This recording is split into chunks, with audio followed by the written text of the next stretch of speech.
16 years ago, a young woman named Eliza Warren vanished on her way home after a Valentine's Day evening, disappearing without leaving any trace, plunging her family and friends into despair. Authorities suspected a man who had been pursuing Eliza was involved. But with no body, no clear evidence, and too few leads to pursue, the investigation quickly faded and reached a dead end. Nevertheless, over the subsequent years, some investigators never gave up, always believing that somewhere in the blurry surveillance footage and scattered phone signals, there still existed a slim chance to uncover the truth.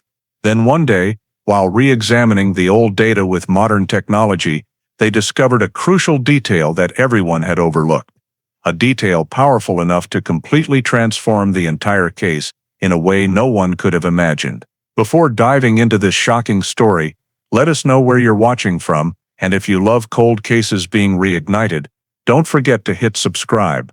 The Valentine's Day night of 2009 draped the Lower East Side in a damp and cold atmosphere, the familiar breath of New York in the early days of the year, when the wind still carried the metallic scent of a winter that refused to leave. At 10:48 p.m., Eliza Warren stepped out of a small coffee shop on Ludlow Street, where the golden light spilled onto the sidewalk in irregular patches. She buttoned up her coat, wrapped her scarf tighter for warmth, and merged into the sparse flow of people moving through a street that was bustling by day, but grew colder and wider at night. Eliza's shoes tapped lightly on the pavement, her steps steady and hurried, as if she was accustomed to crossing these neighborhoods every evening. Along the way, some bars and shops were still open, music spilling out from slightly ajar doors, mingling with the abrupt braking of taxis at the corner. Eliza turned onto E. Houston Street, walking under the glow of neon signs in green and red, the wind from the East River gently lifting her hair.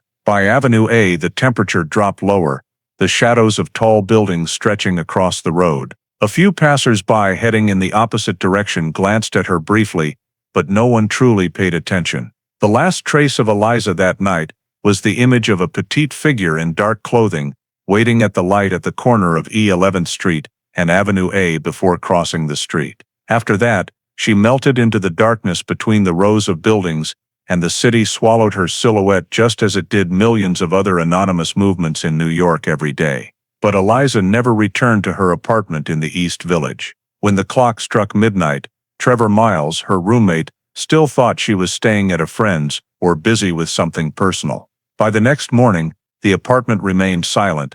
Eliza's bed showed no signs of being slept in. Her phone was left in the room, and there were no messages or calls sent to Trevor. By the evening of February 15th, Trevor began to feel that something was wrong, an unnamed unease creeping into every empty space in the small apartment.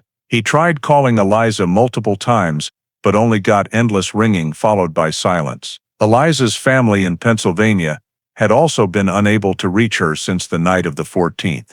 The prolonged silence from someone who had never disappeared without reason turned worry into fear. By the end of the day, when all hope that Eliza was just temporarily off the grid had faded, Trevor knew he couldn't wait another minute.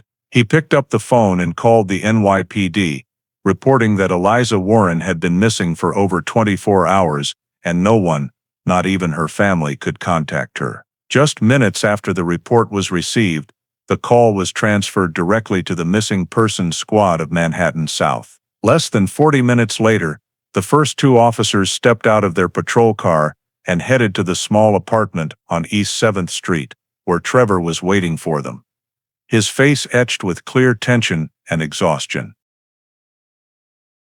He led them up the narrow stairs, trying to keep his voice steady as he repeated what he had already told them over the phone.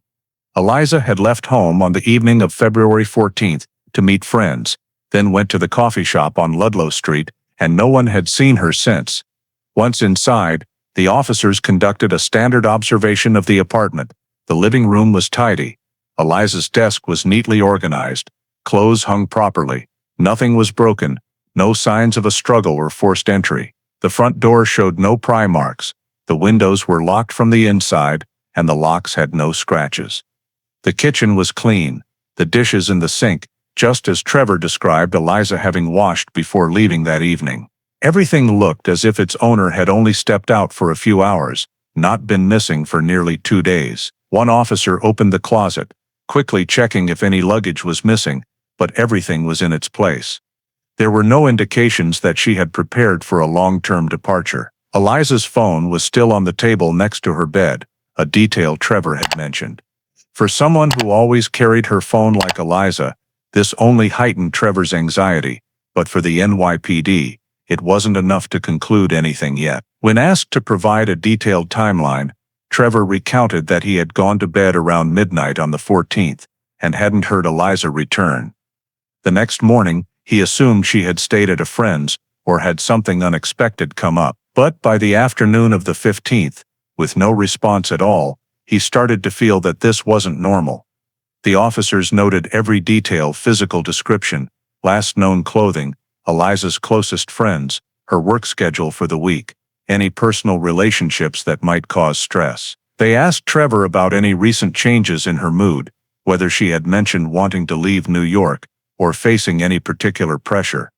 But Trevor insisted Eliza was completely normal, still working as usual, showing no signs of worry or instability in the days leading up to her disappearance. One officer checked the bedroom window a second time, cross-referencing with the initial notes, then closed his notebook. The apartment showed no traces of a break-in, no damaged items, no disturbed rugs, everything contrary to the typical foul play cases the missing person squad had handled. At that time, under 2009 procedures, an adult missing person lacked sufficient factors to be treated as a crime victim without suspicious traces or evidence of violence. The NYPD recorded everything fully but still had to classify the case as missing adult, no evidence of crime. Trevor anxiously asked what they should do next, but the officers could only explain that the first step was to verify information, talk to friends, and monitor for the next 24 to 48 hours to see if there were signs of voluntary return. They left the apartment after nearly an hour of inspection, leaving Trevor standing at the doorway, unsure what to cling to beyond the fragile hope that Eliza was just dealing with something unexpected and would return. For the NYPD, the case still hadn't exceeded the framework of a routine missing person report. But for Trevor, it was the beginning of a terrifying void for which he could find no reasonable explanation. Immediately after leaving Eliza's apartment on the evening of February 15th, the two officers from the missing person squad returned to their temporary headquarters at Manhattan South to compile all the information gathered from Trevor, the apartment, and the initial notes. The first step in the adult missing person investigation process is to establish a timeline as accurate as possible within the critical window, the final period when the victim was last seen or confirmed safe. In Eliza's case, this period was narrowed to exactly 90 minutes between 10 p.m. and 11:30 p.m. on February 14th, as that was the only time frame the NYPD had solid data for the moment she left the coffee shop on Ludlow Street. The two officers began listing every potential milestone in Eliza's journey, based on the habits provided by Trevor and the geographical features of the area from the Lower East Side, extending to the East Village. First milestone, 10 p.m. Eliza was last seen by her friend at the coffee shop. They chatted briefly and parted outside because the friend had to leave early. No unusual behavior from Eliza at that time. 10:20 p.m.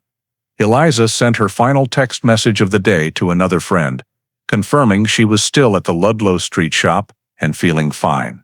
This was the last communication before her phone went completely silent. 10:48 p.m.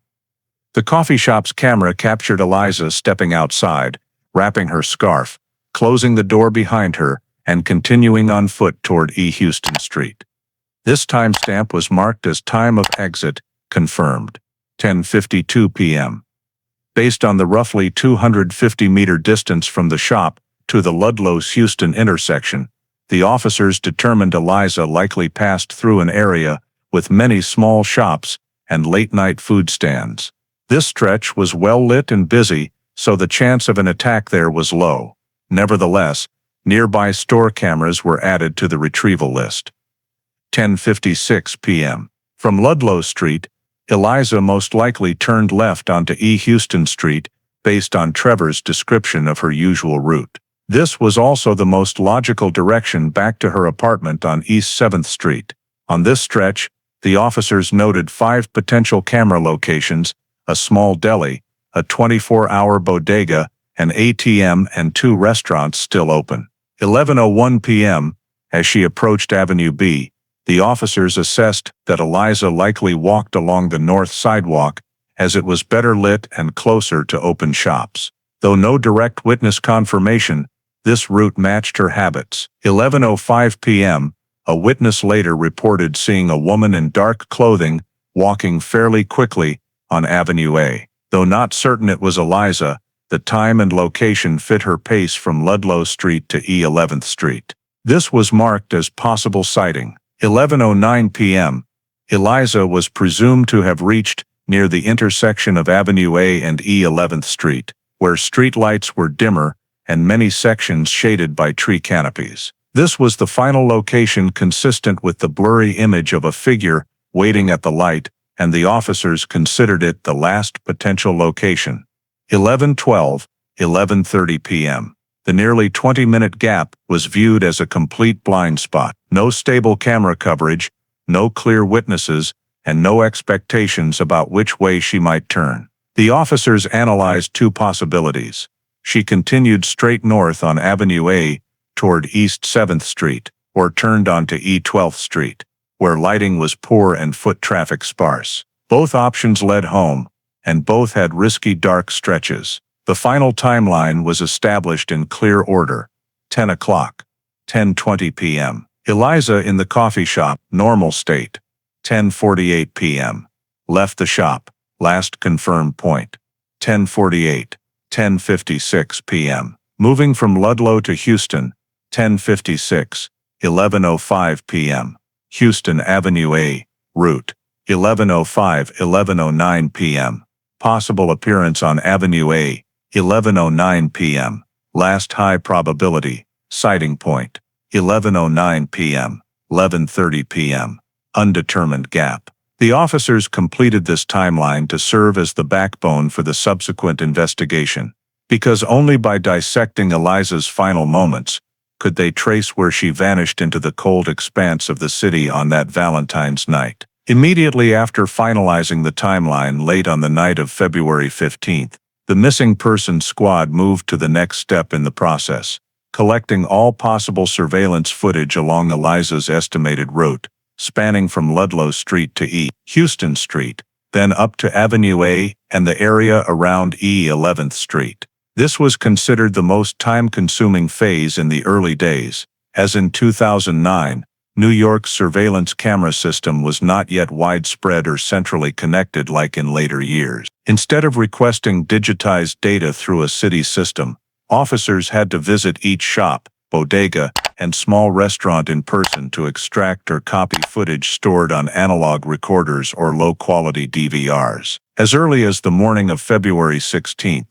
the 2 officers assigned to the Ludlow-Houston route went to the coffee shop where Eliza had left. The owner provided an old DVR containing footage from February 14th. The device used a low-capacity hard drive, outputting in NTSC standard with narrow frames, but it was still the most valuable source as it captured the last clear sighting of Eliza.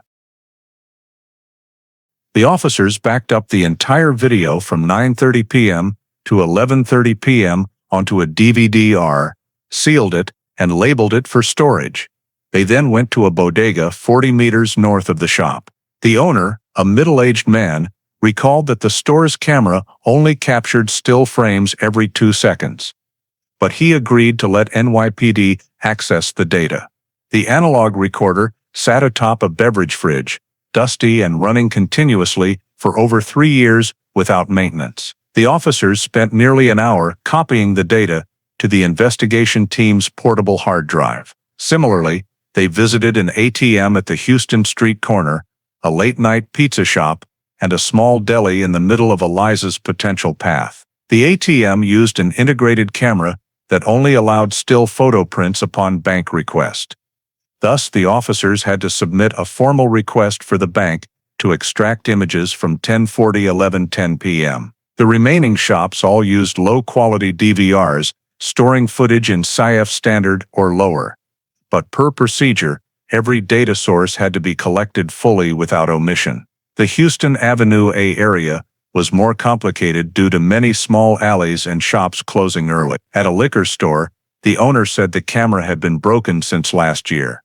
At a laundromat, the DVR was password locked, and the owner only arrived after noon. The officers had to return multiple times to complete access requests. Along Avenue A, they collected additional video from a Mexican restaurant open until 1 a.m., a 24-hour convenience store, and another external bank ATM. Each location had its own storage method. Some used SD cards, some old IDE hard drives, some mini DV tapes. NYPD had to bring 3 types of readers to ensure everything was captured. By noon on the 16th, the Avenue A team listed a total of 11 locations with footage from the night Eliza disappeared. Some cameras were angled too high, only showing awnings, others suffered from glare reflecting off the road. But NYPD still copied all data for later storage. By the afternoon of the same day, the investigation expanded the scope by one more block, checking cameras around E 10th Street and E 12th Street in case Eliza had taken a different route than predicted. A bar on E 12th Street had an HD 720p camera system, rare in 2009, but footage from the 14th was only retained for 48 hours and had been automatically overwritten. The owner expressed regret but couldn't help further. A nearby used bookstore had a camera facing the street, but the owner only stored video as still images every 5 seconds. Nonetheless, the images were collected in case details matched later. When the team returned to Missing Persons Squad headquarters by late afternoon, they brought nearly 30 data devices, DVDRs, USBs, IDE hard drives, South Dakota cards, and a few old tapes. All were labeled by location, time, and providing store. The data was then transferred to NYPD's digital storage department, where technicians created 2 backups. One kept at Manhattan South, one sent to the Central Archive in Long Island City. They created a dedicated folder named Warren, Eliza, Video Intake 02-2009, categorizing files by route, Ludlow Houston Avenue A, E11th Street. They performed a preliminary check on each segment to ensure files weren't corrupted, but were not allowed to analyze image content at this stage per procedure to avoid biased conclusions or influencing later evaluations. The video collection effort continued until nearly 9 p.m., when the team finished the remaining points on Avenue C. Though most videos were blurry, noisy, poorly lit, or lacking angles, completing this collection phase was still seen as the most critical first step. Because in missing person investigations, even the smallest image could become key evidence when pieced into the overall picture. The officers handed over all the devices to the storage department before leaving headquarters, noting that all data had been collected within the 10 p.m. to 11:30 p.m. range per the established timeline, ready for the next review and comparison phase when analysis was ordered. Right in the morning of February 17th, just one day after completing the collection of all camera footage from the Lower East Side to East Village area, the NYPD's video forensics team began the first round of analysis, a critical step to determine whether any frames in that mass of low-quality video files showed Eliza Warren appearing in the framed time window between 10 p.m. and 11:30 p.m. They worked in a small dark room at Manhattan South, where old CRT monitors were preferred for their better rendering of analog footage and older DVR recordings. The files were opened in route order, starting with the camera from the Ludlow Street coffee shop, the last source to clearly confirm Eliza's presence. This video, though blurry and grainy, still showed Eliza's figure stepping out the door at 10:48 p.m., wrapping her scarf again and quickly blending into the streetlights. The analysis team marked this timestamp as the time zero reference to cross-reference with other cameras. However, as soon as she left the coffee shop's coverage area, things became much more difficult. The cameras from the bodega and deli along Ludlow Street all recorded at low frame rates, with many segments jerky, motion smeared, or frames drifting when neon lights flickered. The forensics team had to watch second by second, slowing down frame by frame, looking for a petite figure, dark clothing, and a slight lean to the right in her gait. The characteristics Trevor had described about Eliza. The bodega camera at the Ludlow Houston corner showed a female silhouette briefly appearing at 10:51 p.m., walking along the left edge of the frame. The image lasted just over a second, distorted by neon light reflecting off the wet pavement, but the general shape matched reasonably well. Average height, quick walk, and head slightly bowed forward against the wind. The team marked this frame as possible match 01, female silhouette, while extracting a still image for the file. However, even with zooming, contrast enhancement, and noise reduction, they couldn't confirm 100% that it was Eliza. There were no details of the face, hair, or body features, only the general shape and motion suggesting similarity. With the nearby ATM video, the camera pointed straight at the machine screen and only captured a small portion of the sidewalk behind, with overly harsh lighting causing everything moving on the street to be washed out in white glare. The forensics team set this source aside as nearly useless for identification. The video from the pizza counter on Houston Street was worse than expected.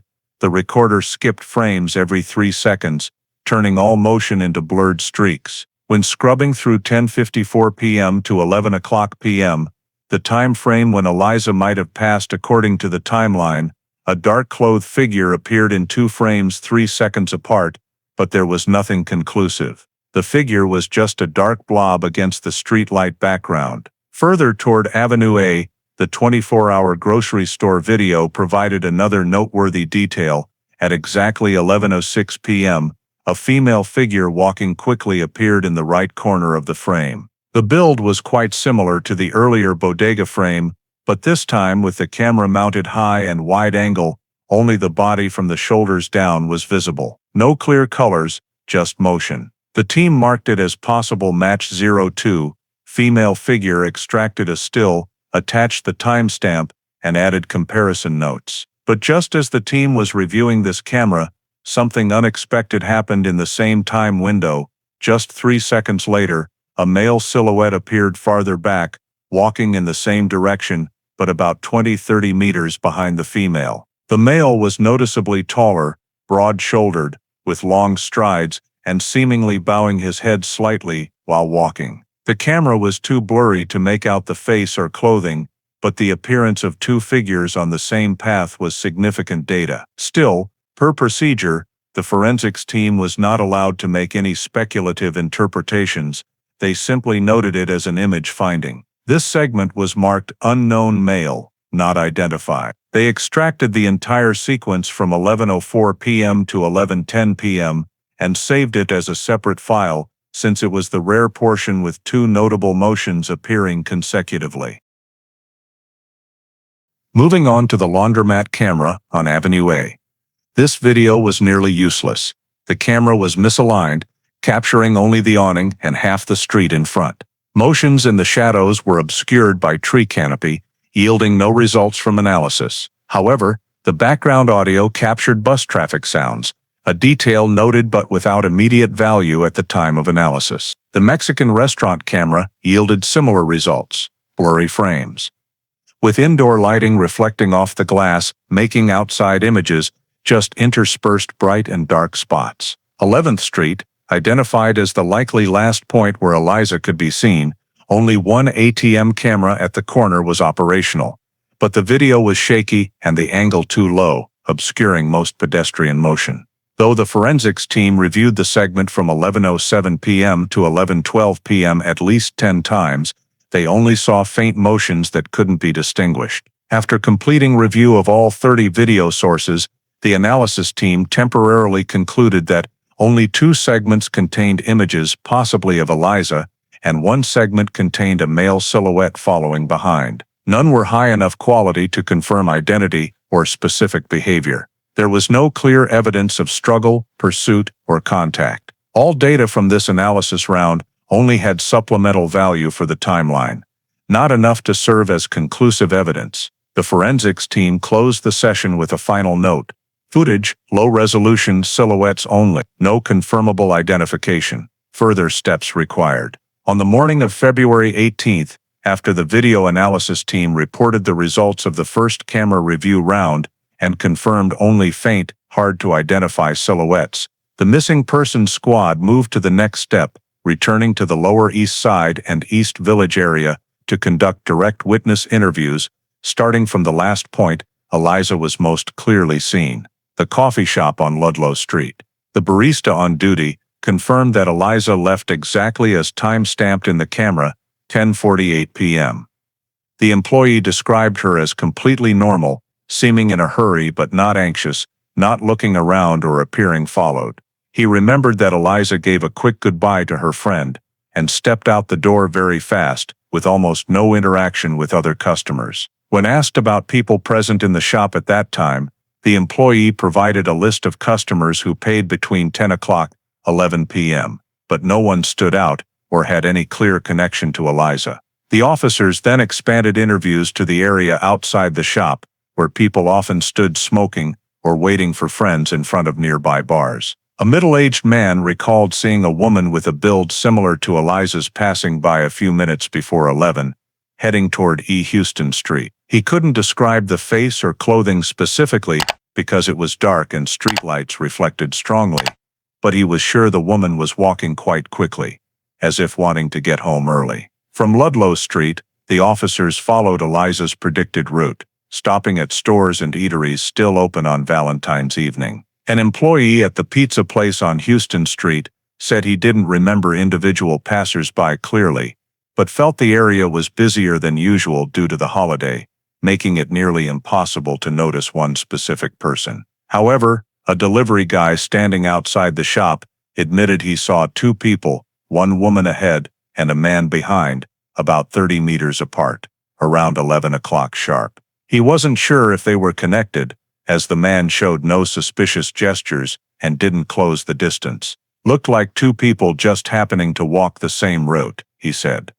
What caught his attention wasn't the behavior, but the woman walking somewhat hurriedly, while the man took long strides and seemed noticeably taller. The officer immediately flagged this statement because it matched the grocery store camera footage on Avenue A. A female silhouette ahead by a few seconds, then a male appearing in a later frame on the same route. However, the image quality was too low to use this statement as strong evidence.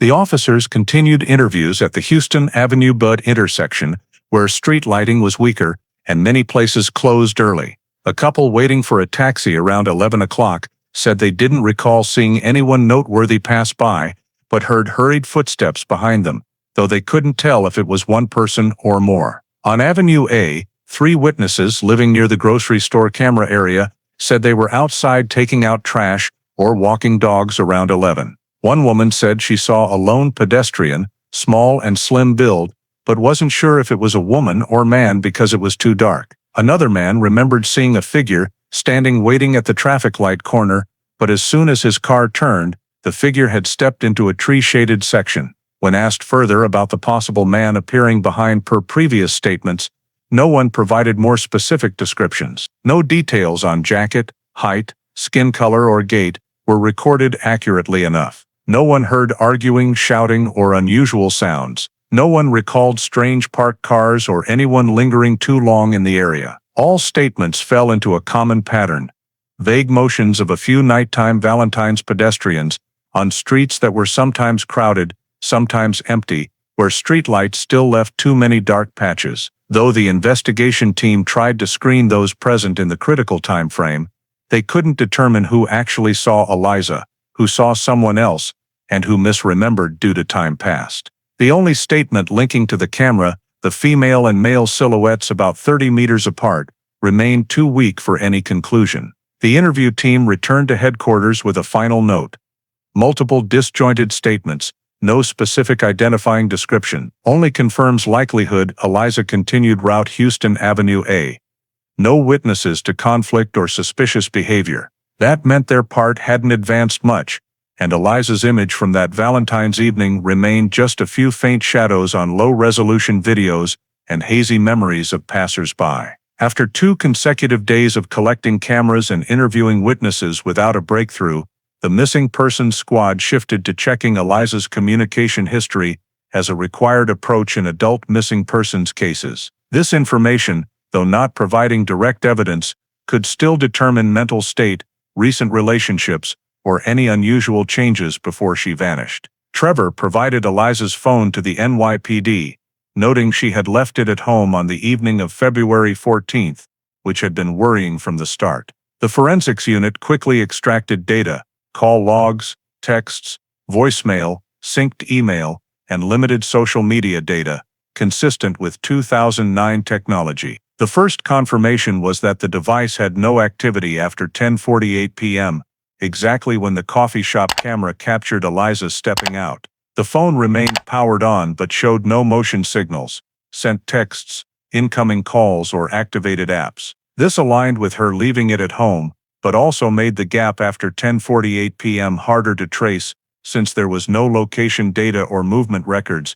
Integrated GPS in phones wasn't common yet. Reviewing SMS texts, investigators saw Eliza's most recent conversation was with a close friend at 10:20 p.m., saying she was still at the shop and would walk home. No content suggested worry or feeling followed. A few older texts from coworkers, therapy clients, or friends appeared in the prior week, but all routine. No signs of conflict or arguments with anyone. The extracted email from Eliza's personal Yahoo account showed a few work emails and bills during the day, but more notable was a chain of emails from someone named Jason Reddick, sent about 48 hours before Eliza went missing. The content wasn't threatening but persistent, expressing desire to reconnect, talk one more time. Phrases like "I just want to understand what happened, if you don't reply I'll still wait," or "I think we can work things out," appeared scattered across multiple emails, but none crossed into illegal or direct threats. Eliza hadn't replied to any of Jason's emails, with her last response nearly 3 weeks prior. Investigators noted the content as mildly obsessive, but in 2009, such emails remained legal and couldn't be seen as evidence of violent intent. Beyond emails, the team checked voicemail. No threatening or unusual messages. The only voicemail from Jason was one day before the disappearance, voice even, and trying to sound calm, simply asking if you're free to talk. No violent or urgent elements. Call history review also showed no unknown numbers in the 72 hours before missing. All calls were from known contacts, coworkers, or family. Trevor confirmed Eliza didn't text any therapy clients, as that was a strict professional rule she followed. Investigators noted that in the 24 hours before disappearing, Eliza had no unusual contacts and showed no signs of being threatened. Officers also checked carrier records, but with the phone not carried, there was no cell tower location data to track the path after 10:48 p.m. All technical retrievals only affirmed one thing: the communication gap after 10:48 p.m. was completely empty. No signals, no activity, no traces. The only remaining item was noting Jason's email chain, though of interest, only as background relationship data, not grounds for establishing foul play. Upon completing the review, the missing person squad entered in the report: phone inactive, emails inconclusive, no threats, no unusual activity before disappearance. This was another piece widening the darkness in the picture of that Valentine's Day night, when a woman left a coffee shop and then vanished from the bustling streets of New York without leaving any communication signal behind. Immediately after completing the review of communication history and confirming that Eliza's phone provided no further leads, the missing person squad moved to the next step, conducting preliminary interviews with all individuals directly connected to Eliza's life in the weeks leading up to her disappearance. This was a critical phase to establish the scope of suspicion, eliminate those unlikely to be involved, and focus on individuals requiring closer scrutiny. The first person was Trevor Miles, her roommate, and the one who had reported her missing to the NYPD. The interview took place at their apartment on East 7th Street, with 2 officers handling the questions, while another recorded the proceedings. Trevor was fully cooperative, his voice tired but clear, with no evasive demeanor. He recounted the details of the night of February 14th. He had stayed home all evening, watched movies, and gone to sleep around near midnight. He heard no sound of Eliza returning and received no messages or calls from her. The next morning, upon waking and not seeing Eliza, he assumed she had stayed over at a friend's, as it had happened a couple of times before. When asked further about the last time he saw Eliza, Trevor stated it was the afternoon of the 14th, when she was preparing to go out. He affirmed that there were no arguments or tensions between them, their cohabitation was peaceful, and each had their own schedule. Both Trevor's responses and body language conveyed genuine confusion, anxiety, and sadness, rather than defensiveness or attempts to conceal anything. When verifying his alibi, the NYPD confirmed that Trevor used his credit card to order food at 9:15 p.m., and his phone and computer showed online activity between 10 o'clock, 11:30 p.m. There was no evidence indicating he left the apartment that evening. The officers noted that Trevor had no clear motive, no conflicts with Eliza, and did not match any witness descriptions. Trevor was removed from the suspect list. Next came Eliza's close friends. The NYPD contacted 4 individuals, including 2 colleagues from the therapy office and 2 friends she met weekly. All stated that Eliza had been completely normal in the days leading up to her disappearance, cheerful, stable in her work, and mentioning nothing about personal conflicts or concerns about anyone. They also confirmed that Eliza had a fairly wide social circle, but rarely shared deeply personal matters, though she showed no unusual signs. One friend mentioned that Eliza had recently seemed to want to avoid reconnecting with her ex-boyfriend Jason Reddick, but did not mention any threats or harassment.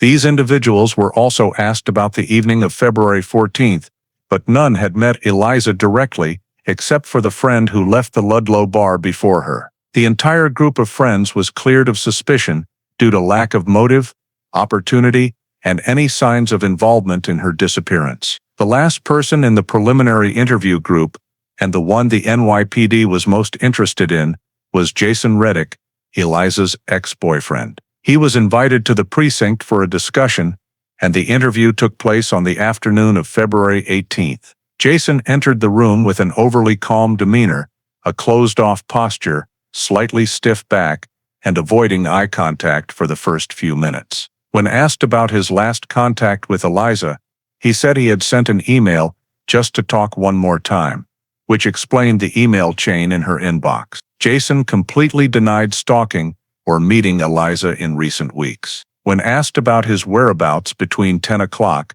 11:30 p.m. on February 14th, Jason replied that he was at home, fixing a camera and watching the news, but provided no specific evidence. He had no witnesses, no phone data, or transactions supporting his alibi. One officer asked if Jason had passed through the Ludlow Street or Houston Street area that evening. Jason answered no, and said he did not know where Eliza was on Valentine's Day. When the officers questioned why he sent so many emails, Jason became more defensive, stating it was just an attempt to talk civilly and that he had no intention of rekindling the relationship. His body language began to shift. Jason crossed his arms over his chest, hands lightly gripping his elbows, eyes shifting to look down at the table. When asked if he knew the route Eliza usually took home, Jason hesitated for a few seconds before answering, no, and that delay was noted in the report by the officers. Although Jason displayed some signs of discomfort and a few minor inconsistencies in his statement, the NYPD still lacked grounds to detain him.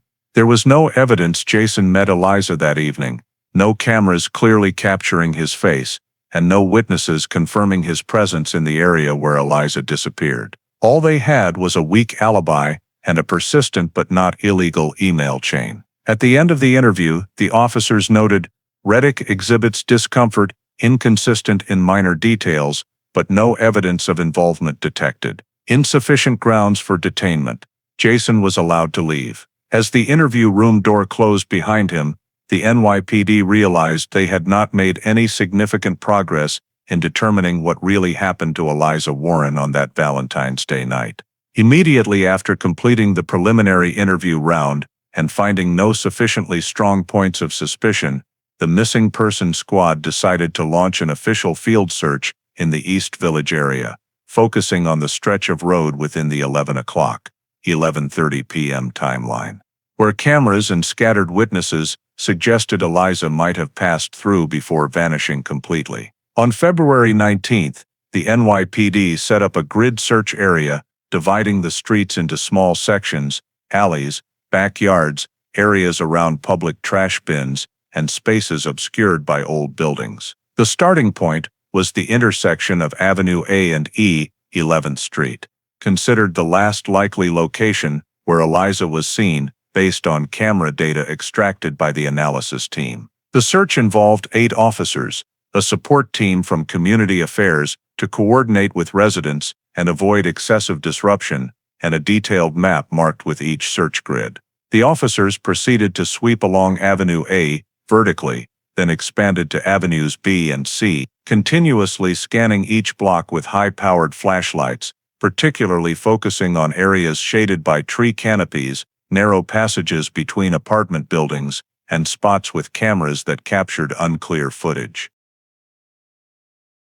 These locations could hold overlooked traces that cameras failed to record clearly. On 11th Street, they checked every entrance to walk-up buildings, attempted to open doors to basement stairwells, and asked building managers if anyone had heard noises or arguments on Valentine's night. Most answered no, and some were not even home that evening.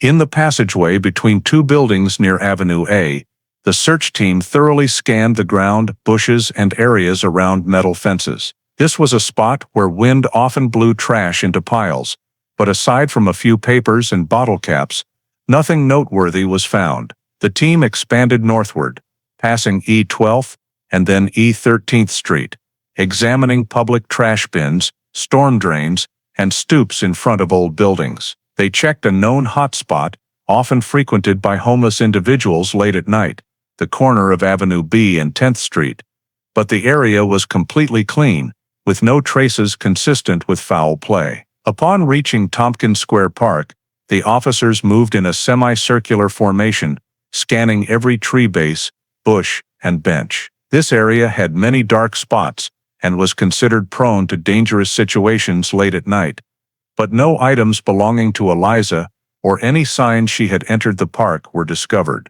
The search team continued southward according to the grid plan, checking areas around E9th and E8th Street. Each block was marked clear after 2 officers walked parallel, scanning from the roadway up to residential front areas, inspecting nooks behind large trash bins, steps, and spaces between adjacent buildings. During this process, a few curious residents asked questions.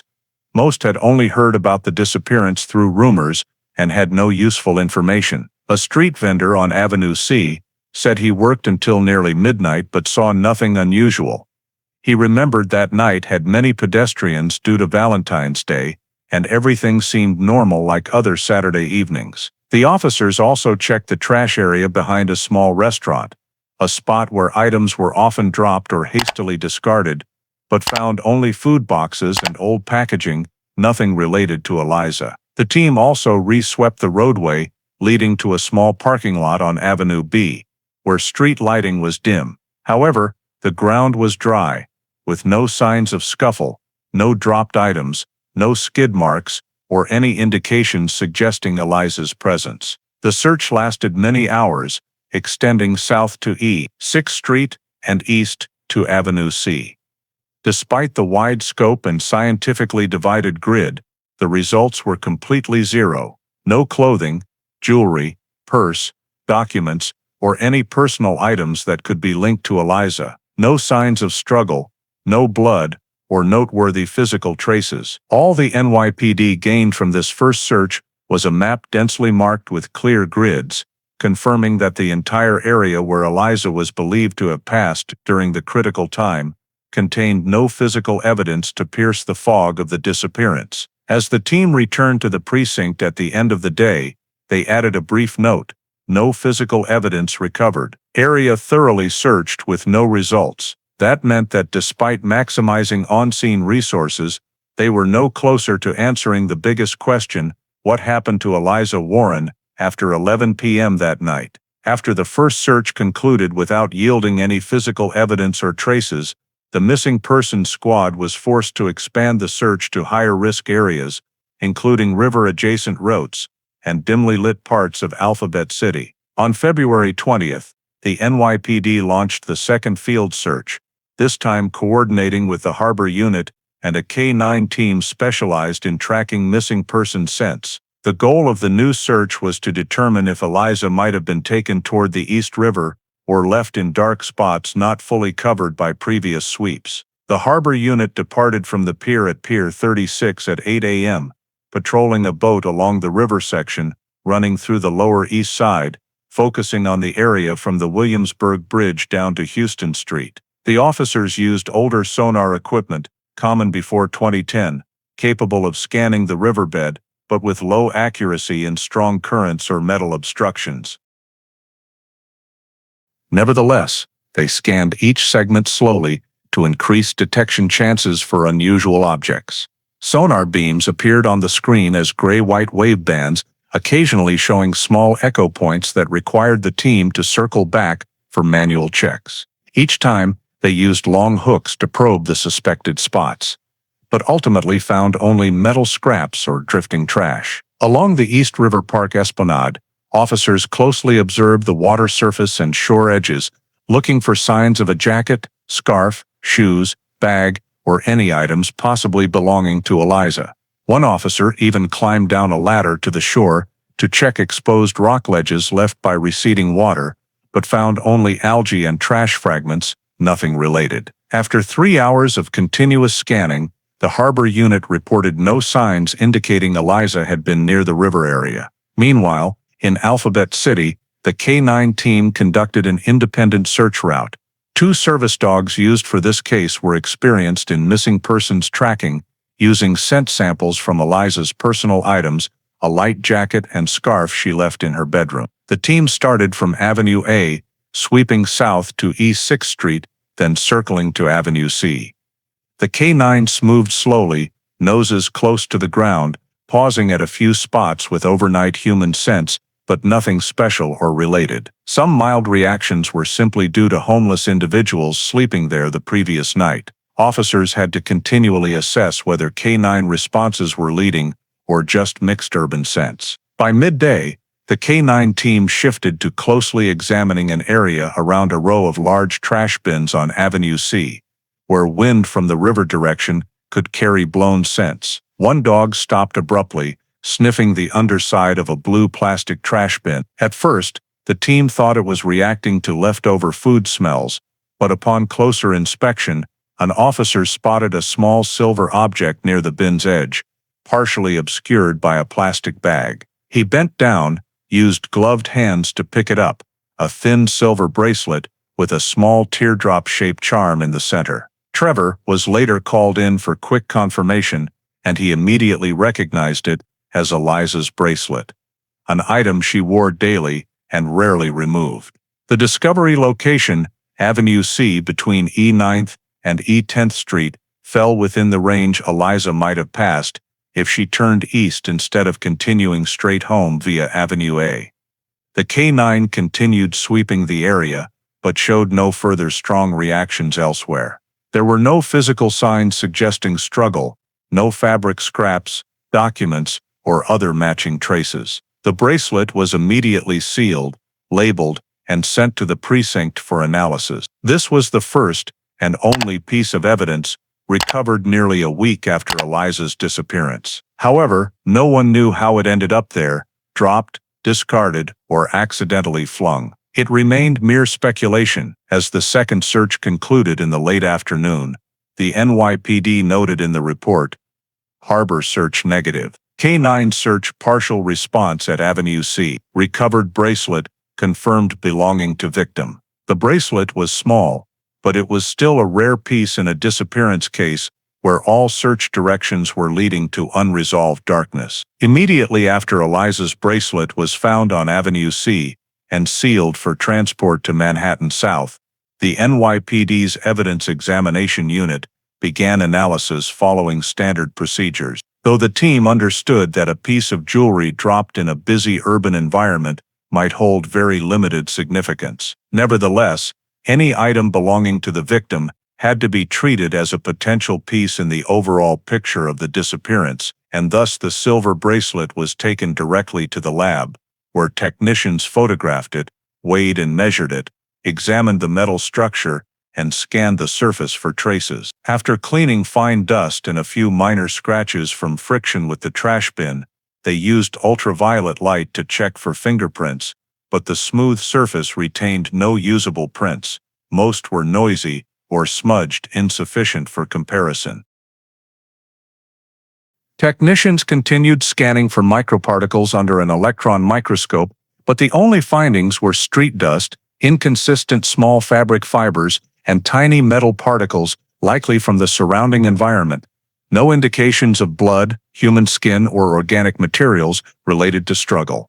The bracelet was also checked for signs of pulling, bending, or forceful removal, but the metal structure was completely normal, the clasp undistorted, with no signs of unusual force. This led the tech team to conclude that the bracelet showed no evidence of violent impact before falling to the ground or being dislodged.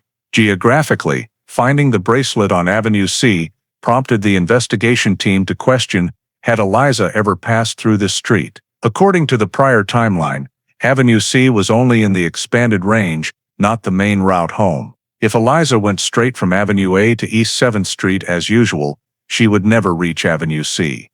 However, nighttime routes in the East Village were complex, and not everyone followed a fixed path.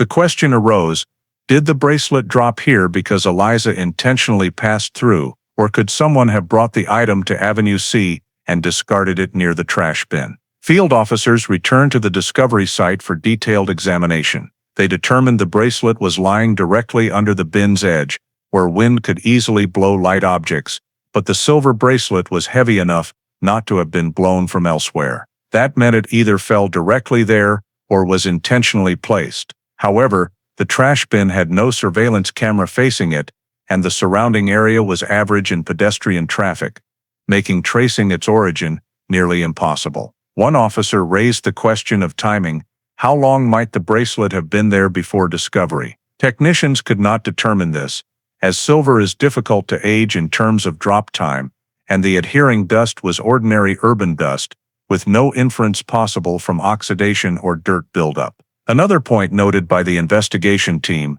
the bracelet was something Eliza wore daily, according to Trevor and friends. However, that did not necessarily mean it was yanked off or dislodged by strong impact. Frequent jewelry wearers could accidentally drop it while adjusting a scarf, gesturing, or even lightly touching the clasp and causing it to open. But given the discovery location, under a trash bin, the likelihood of natural drop was low. As for the bracelet to end up under the bin, it would likely have fallen near or been tossed into that area. Once again, it remained at the level of possibilities, without confirming evidence. When analyzing the potential for foul play, officers reviewed all reports. The bracelet was not broken, showed no signs of being yanked, no blood or biological material, no attack traces, no accompanying items like a bag, wallet, jacket, or any struggle signs in the area. Even the surrounding ground had no skid marks, displacement, or drag traces. Some nearby residents were re-questioned,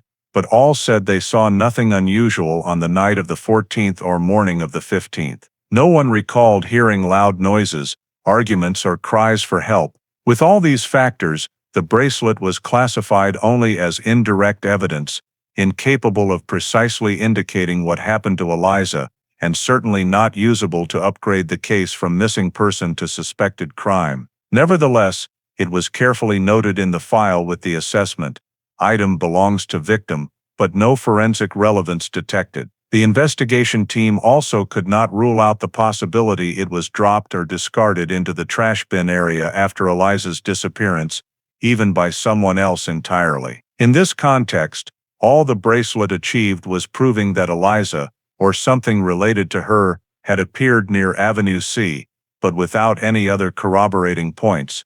the NYPD could not treat it as criminal evidence. The final examination report concluded clearly: no evidence to establish homicide, no signs of struggle, bracelet inconclusive. That meant, even though the first piece of evidence had been found, it still did not pull the case out of the fog of an unsolved missing person incident. After the analysis of the bracelet yielded no legal value or physical traces that could help narrow the investigation, the missing persons squad was forced to return to one of the most critical axes in any missing persons case: the victim's personal relationships. The goal of this part was to determine whether anyone who had been in close contact with Eliza had a potential motive or exhibited unusual behavior prior to her disappearance. Since Eliza was a psychotherapist, the NYPD first needed to review the list of clients she had seen in the most recent 3 months. Based on the schedule provided by colleagues, 3 therapy clients were considered for initial scrutiny because they had contact with Eliza close to February 14th. The first was a young woman in therapy for social anxiety. The session content revolved entirely around work and family relationships, with no signs of conflict with Eliza or any behavior exceeding therapeutic boundaries. The NYPD contacted her by phone, and she confirmed that she had not met Eliza outside of therapy sessions, nor had she texted or called privately. Her file was marked "No concern." The second was a male college student dealing with academic stress. When asked about his last session with Eliza, he stated that it occurred a few days before Valentine's Day and was completely normal, with no content involving threats, conflict, or personal obsession. He had no history of violence, no criminal record, no means of accessing Eliza outside scheduled sessions, and his timeline showed he was in his dorm on the night of February 14th, confirmed by multiple other students. The third was a man in his 30s in therapy for emotional control issues. This was the only case that required more time from the NYPD because he had shown agitation in a session a few weeks earlier. However, upon deeper checks, the NYPD discovered that he had left the city on February 12th to visit family in his hometown, confirmed by bus terminal records and station cameras. He also had no contact with Eliza in the 10 days before her disappearance. Although this case initially drew attention, all data indicated he was completely uninvolved. All 3 therapy clients were cleared from suspicion. From there, the NYPD shifted to Eliza's close friends to review social relationships unrelated to therapy. Daniel Cho, one of Eliza's longtime friends, was seen as a source that could provide new insights. Daniel cooperated enthusiastically, providing all recent conversations with Eliza, but nothing suspicious emerged. He stated that Eliza had not mentioned being followed, harassed, or having issues with patients or friends. When asked further about whether Eliza had any recent emotional stress or personal conflicts, Daniel confirmed that she avoided discussing romantic matters after breaking up with Jason Reddick nearly 2 years earlier. And while Daniel sometimes sensed Eliza was guarded when Jason was mentioned, she never described any specific issues. Daniel also confirmed he had no contact with Eliza on February 14th. Although Daniel's statement did not lead to any new investigative directions, it reinforced the assessment that Eliza's social life was generally stable, with no clear conflicts with friends or clients. This forced the NYPD to return to the only name in her personal circle that still raised questions: Jason Reddick. Although the initial interview showed Jason was relatively cooperative and there was no direct evidence against him, certain factors kept the NYPD's attention: the persistent emails in the period before the disappearance, his discomfort and defensiveness during the interview, an unverified alibi, and especially his slightly stiff body language when mentioning the route Eliza might have taken. Though these were minor details, they kept Jason in the suspect of interest category, someone to monitor further. But under 2009 procedures and laws, the NYPD could not take any coercive measures without signs of foul play or direct evidence linking Jason to Eliza's disappearance. In essence, their relationship had ended long ago, and the emails, though mildly obsessive, did not violate the law. This put the investigative team in a difficult position. Jason might be the only one with a potential motive, but there was no concrete evidence. The final report on the relationship analysis concluded, victim's personal circle shows no conflict or motive, no credible threat detected. Reddick remains person of interest, but insufficient evidence to escalate. This meant that although Eliza's circle of relationships was largely risk-free, the only focal point they could still question was Jason. But nothing was sufficient to advance further at that time. After completing the review of relationships and eliminating most people who had close contact with Eliza, the missing persons squad returned to the only remaining area with many unanswered questions. The email chain and communications from Jason Reddick, the ex-boyfriend, and the only lead among all who had shown mild clinginess before Eliza disappeared. The email analysis was assigned to the NYPD's digital unit, experts in extracting metadata, tracing login history, and assessing tone through text content. Although 2009 technology was limited compared to later standards, the technicians followed thorough procedures to determine whether Jason's email chain contained any threatening elements or signs of danger. In the 72 hours before Eliza's disappearance, Jason sent 4 emails, spaced a few hours apart, with content revolving around wanting to talk, clear things up, or resolve misunderstandings. Though the tone was somewhat persistent, the emails contained no direct threats, no aggressive content, and no phrases suggesting violence or abduction. The technicians noted that the overall tone reflected emotional distress, slightly excessive, but still within the range of what could occur between former partners. Eliza's lack of response to any emails might have made Jason more insistent, but from a legal standpoint, this was not evidence of harassment or criminal threat. The NYPD also cross-referenced the emails with IP access history provided by Yahoo under legal request. All of Jason's emails were sent from the same IP address in Queens, matching his residence, with no signs of concealment or use of unfamiliar devices. This helped confirm that Jason was not creating fake identities, using anonymous accounts, or engaging in any technical activity beyond that of a normal user. They further reviewed the older email history between Eliza and Jason, dating back to their breakup nearly 2 years earlier. Past emails reflected a relationship that had been intimate at times and tense at others, but revealed no traces of violence or direct threats. Eliza had responded to a few emails months earlier, in a calm, distant tone, with no expression of fear or concern. If anything caught the NYPD's attention, it was the clear disparity in length and frequency between Eliza's emails and Jason's. This could reflect mild obsession on Jason's part, but it still did not cross the 2009 legal threshold for dangerous harassment. The investigative team also compared email content to the timeline of the evening of February 14th. No emails were sent between 10 o'clock, 11:30 p.m., nor was there any sign Jason attempted contact with Eliza on the night she disappeared. If Jason was involved in the disappearance, he left no digital trace in the critical time frame. Upon deeper semantic tone analysis of the final email chain, some passages were pleading, such as "I just want a chance to explain," or "I don't understand how things turned out this way." But the NYPD's language analysis investigator concluded these were common phrases in unresolved ex-relationships. There was no manipulative wording or content indicating escalating conflict. On the other hand, Eliza's lack of response to any emails in 2 months might have made Jason more persistent, but again, under 2009 law, this did not meet the harassment standard for criminal investigation. Phone communication history provided further confirmation. Jason and Eliza had no calls in the 30 days before her disappearance. No texts, no voicemails, no personal contact beyond the email chain. The team noted that this silence created an uneasy feeling, as if Jason was maintaining one-sided contact, but the legal foundation did not allow it to be viewed as a sign of violence or danger.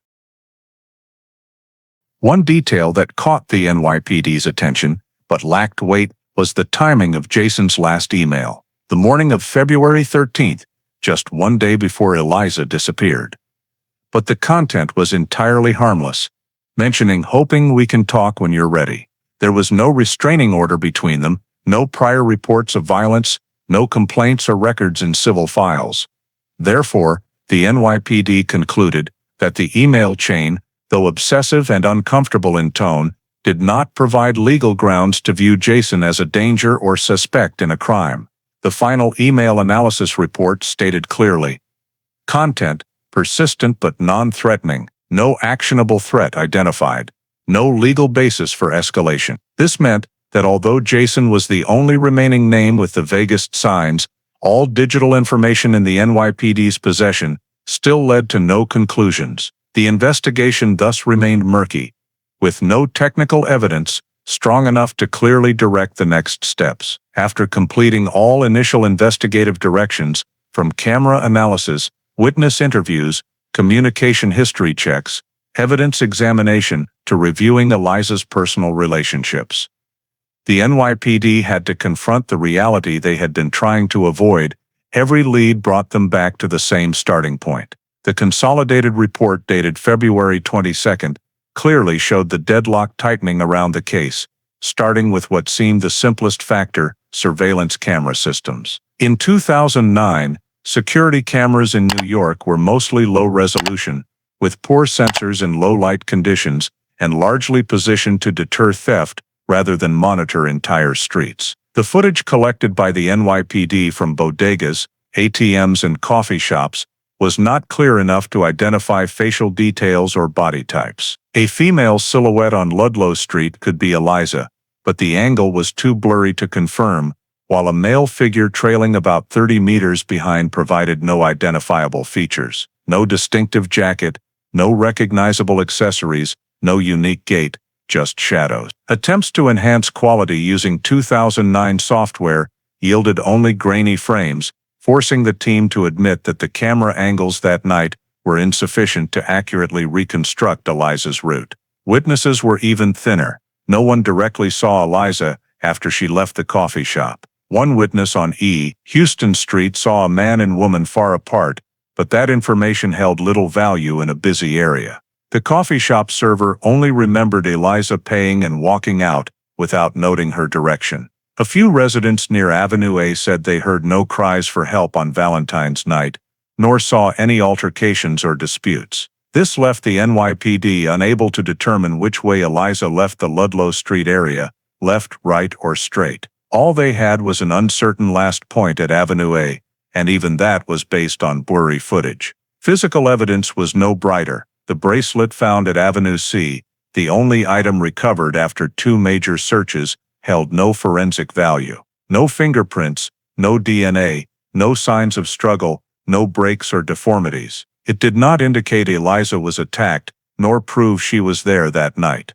The bracelet could have fallen earlier, later, or been picked up and discarded by someone else. The NYPD also considered the possibility it was dropped at a time unrelated to the case, or even deliberately placed there. In any scenario, the bracelet pointed to no perpetrator, no route, no timing, no method of disappearance. It was simply a victim's belonging in the wrong place at the wrong time, and perhaps with the wrong expectations from the investigators. When synthesizing the information, the Missing Persons Squad report highlighted 3 major blind spots blocking the entire case. First, lack of quality cameras preventing an accurate timeline reconstruction. Second, absence of direct witnesses making all movement hypotheses mere speculation. Third, the only recovered evidence lacking investigative value and unlinked to any suspect. The lead investigator noted the case was drifting in a gray area, with no clear signs of crime,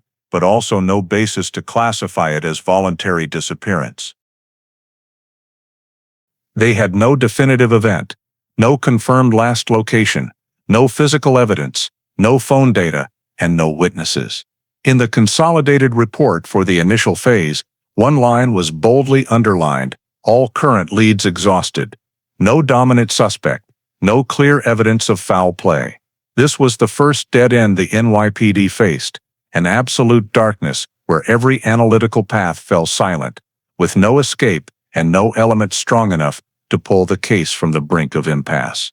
By mid-2010, more than a year after Eliza Warren vanished on the route between the Lower East Side and East Village, the entire initial investigative file had been reviewed multiple times without any lead strong enough to open new directions. The final consolidated report from the Missing Persons Squad, submitted to Manhattan South Command, stated clearly that all reasonable resources had been deployed. 2 field searches with K9 and Harbor Unit, collection and analysis of dozens of hours of footage, interviews of witnesses and related persons, email checks, communication history, alibi cross-verification, and examination of the sole piece of evidence, all led back to the original point.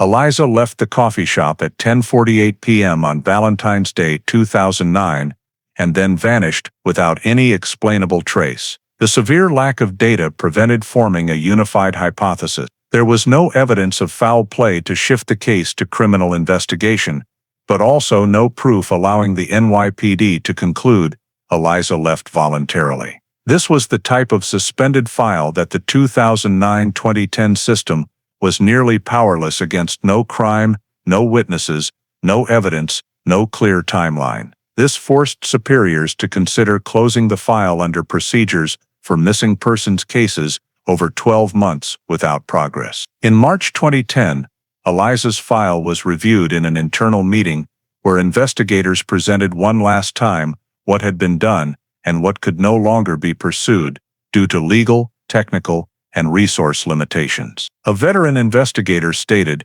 "Without signs of foul play, we cannot mobilize further resources. This is a standard missing persons case by definition." That statement, though accurate under regulations, still weighed heavily on the room. Everyone understood that the absence of leads did not mean the absence of crime, only that evidence had never surfaced. But the NYPD could not keep the file active indefinitely with no new paths to pursue. On April 17, 2010, after final review, the file was reclassified as Missing Persons, Cold Case. This meant the case was not completely forgotten, but would no longer have a dedicated team monitoring daily.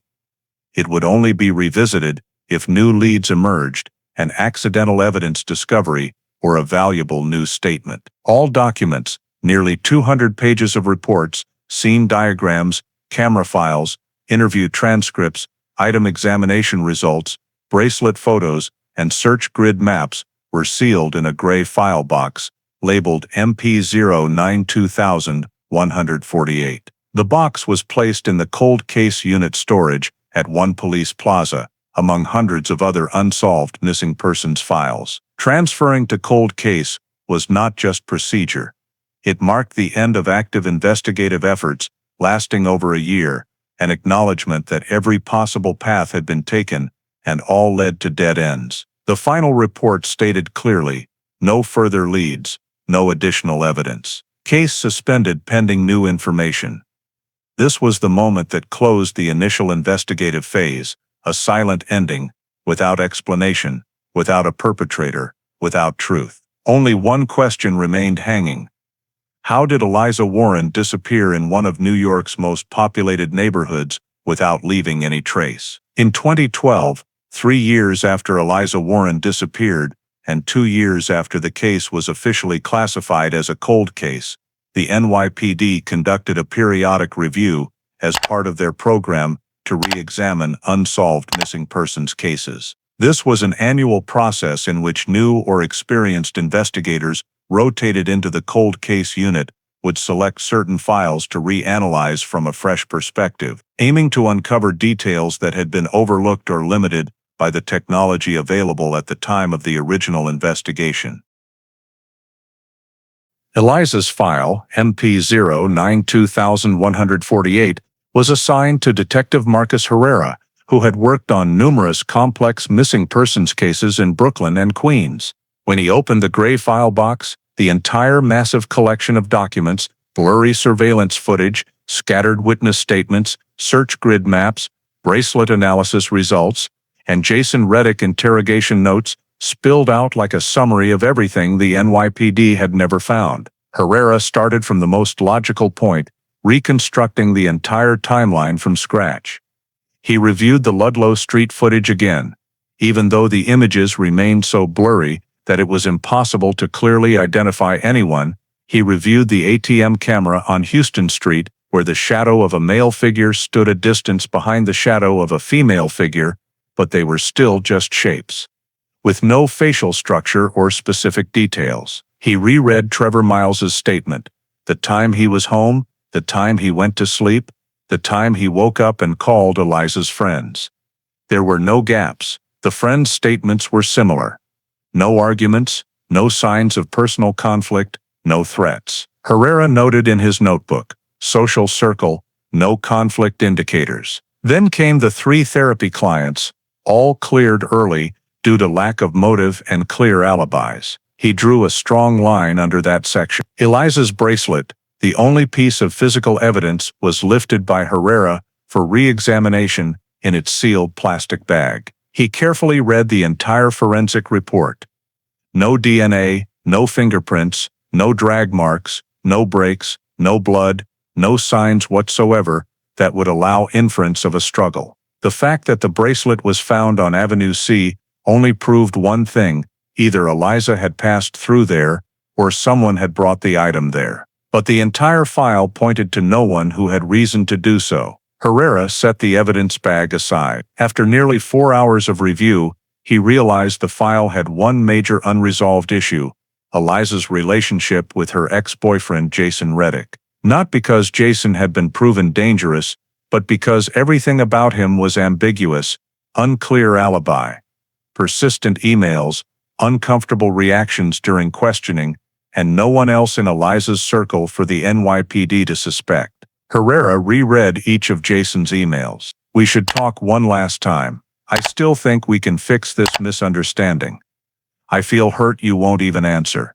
Those sentences weren't illegal, but reading them in the context of Eliza disappearing shortly afterward, Herrera had to note possible fixation. However, he also knew that in 2009, the legal standard for considering someone who repeatedly emailed as a potential suspect was extremely strict.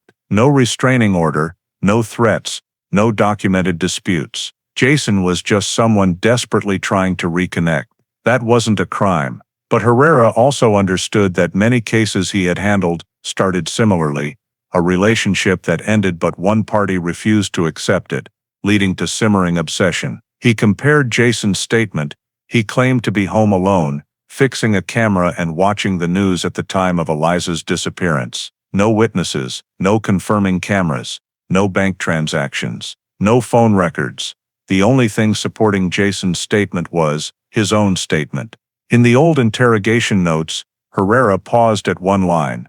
Subject hesitated when asked about Eliza's route home. In a file full of nothing but silence, even a second's delay in answering was worth noting in the margin. But Herrera also had to accept a reality: suspicious behavior is not evidence. From blurry footage, outdated investigative documents, to non-existent phone data, everything made the file seem locked behind a door the NYPD had no key for. Herrera continued analyzing the less focused aspects: Eliza's behavior before the disappearance. No sudden psychological changes, no self-destructive behavior, no debts, no threats, no job changes. He noted, victim profile does not support voluntary disappearance. This made the case even more baffling. If Eliza hadn't left voluntarily and there were no signs of a struggle, what had happened on that short few-block walk? Herrera paused, his eyes lingering on the East Village map pinned to the board, where he had marked possible routes Eliza might have taken. The crisscrossing blue, red, and yellow lines, but none led to an answer. After reviewing the entire file and finding no new investigative leads to pursue, Herrera decided to shift focus to the part most restricted in the 2009 investigation. The surveillance camera system. An undeniable fact was that Eliza's case had been stalled precisely by the low video quality from the year of the incident. But Herrera believed re-examining the original copies might reveal small details the previous team had missed or overlooked amid a heavy workload in a short time. When he opened the storage box and extracted each old DVD, discs speckled with scratches from time, he inserted them into the player and output the format to the cold case unit's large screen. First, Herrera reviewed the Ludlow Street coffee shop camera at 10:48 p.m. The image was still blurry as the first time it was viewed, smeared pixels moving in blocks, yellow light casting onto the wet pavement, a figure stepping out the door as an indistinct silhouette. However, Herrera suppressed his disappointment to focus on every small movement. He slowed the video to 0.25 speed, ignoring the grainy noise and focusing only on body movement. The female figure stepping out had a slender build, long hair, height around 5'5", matching Eliza's description. Herrera marked, "Likely Eliza," but not confirmed. He rewound and watched 3 more times, but the image didn't get sharper. Next, Herrera opened the Houston Street ATM camera footage, where the previous team had noted 2 figures, a female and a male trailing about 30 meters behind. This was the segment Herrera hoped might yield something different. He enabled brightness enhancement, then high contrast mode, then applied silhouette analysis software, a new tool the cold case unit received in 2011, though still quite basic. These adjustments made body outlines clearer, though facial quality remained unimproved. The female figure in this video was relatively consistent with the one on Ludlow, slightly quick gait, arms swinging lightly behind, even steps. Herrera added, female figure consistent with possible victim, but the male figure behind was the focus. On first rewatch, Herrera saw only a taller dark shape, moving slower, about 30 meters back. But when slowed, he noticed the male's leg speed subtly adjusting to match the female's pace ahead, as if maintaining a fixed distance. This made Herrera pause longer and write male figure adjust pace relative to female figure, possible following behavior. However, concluding the male was stalking, Eliza was a huge leap. On Houston Street, 2 people walking the same direction was completely normal, and the ATM camera was only meant to capture the area in front of the machine, not designed for long route tracking. When Herrera adjusted contrast again, he noted the male appeared over 6 feet tall, broad shoulders, long strides. But the image was too blurry to confirm gait, body lean, or finer details. He tried zooming on the face area, but the face was just a gray blob with no nose, mouth, or eyes. He switched to edge detection algorithm outline extraction, but the face remained a dark block. Herrera noted, no facial identification possible. Then, he viewed footage from a deli camera near Avenue A, which the previous team had collected but marked non-useful. When played back, the video was still noisy, but this time Herrera looked closer, especially the upper right corner, an area casual viewers easily overlooked due to dim lighting. There, he spotted a small movement, a person appearing female, crossing the frame for a few seconds. Very likely Eliza, tens of meters behind, again a male shadow. However, this clip was only 4 seconds long and obstructed by store shelves, making height undetermined. But the similar pair of shadows appearing in both the ATM and deli cameras led Herrera to conclude, male figure likely same across multiple cameras. He couldn't determine if it was Jason Reddick, but this was the first point connecting 2 cameras into a continuous sequence. These small details were enough for Herrera to include in his report. Male figure consistently present behind likely victim in at least 2 locations within same time frame. But right after that note, he had to add, no identification possible due to image quality. This was the biggest barrier. 2009 video didn't meet standards for biometric analysis, and in 2012, despite some new tech, the NYPD still couldn't enhance the images to the required level. After viewing all stored footage, Herrera realized each video was like a faded memory, shapes and movement present, but no specific information, no faces, no license plates, no clothing details, no colors, just shadows, and shadows can't be prosecuted. Herrera summarized the results and wrote, footage supports possibility that victim was followed. However, identity of male figure undetermined and unverifiable. Evidence insufficient for investigative action. When he finished the over 20-page analysis, he couldn't deny a bitter truth. Even though the video confirmed a male shadow following Eliza just before she vanished, Nothing in it was enough to pull the case out of deadlock. Hours of rewatching footage only brought him back to the same endpoint. An anonymous dark shadow, faceless, nameless, detailless, and a victim who vanished without a trace on Valentine's Day night, 2009. In 2013, after the second camera analysis yielded no progress beyond confirming the existence of an unidentifiable male shadow, the Cold Case Unit tried another approach.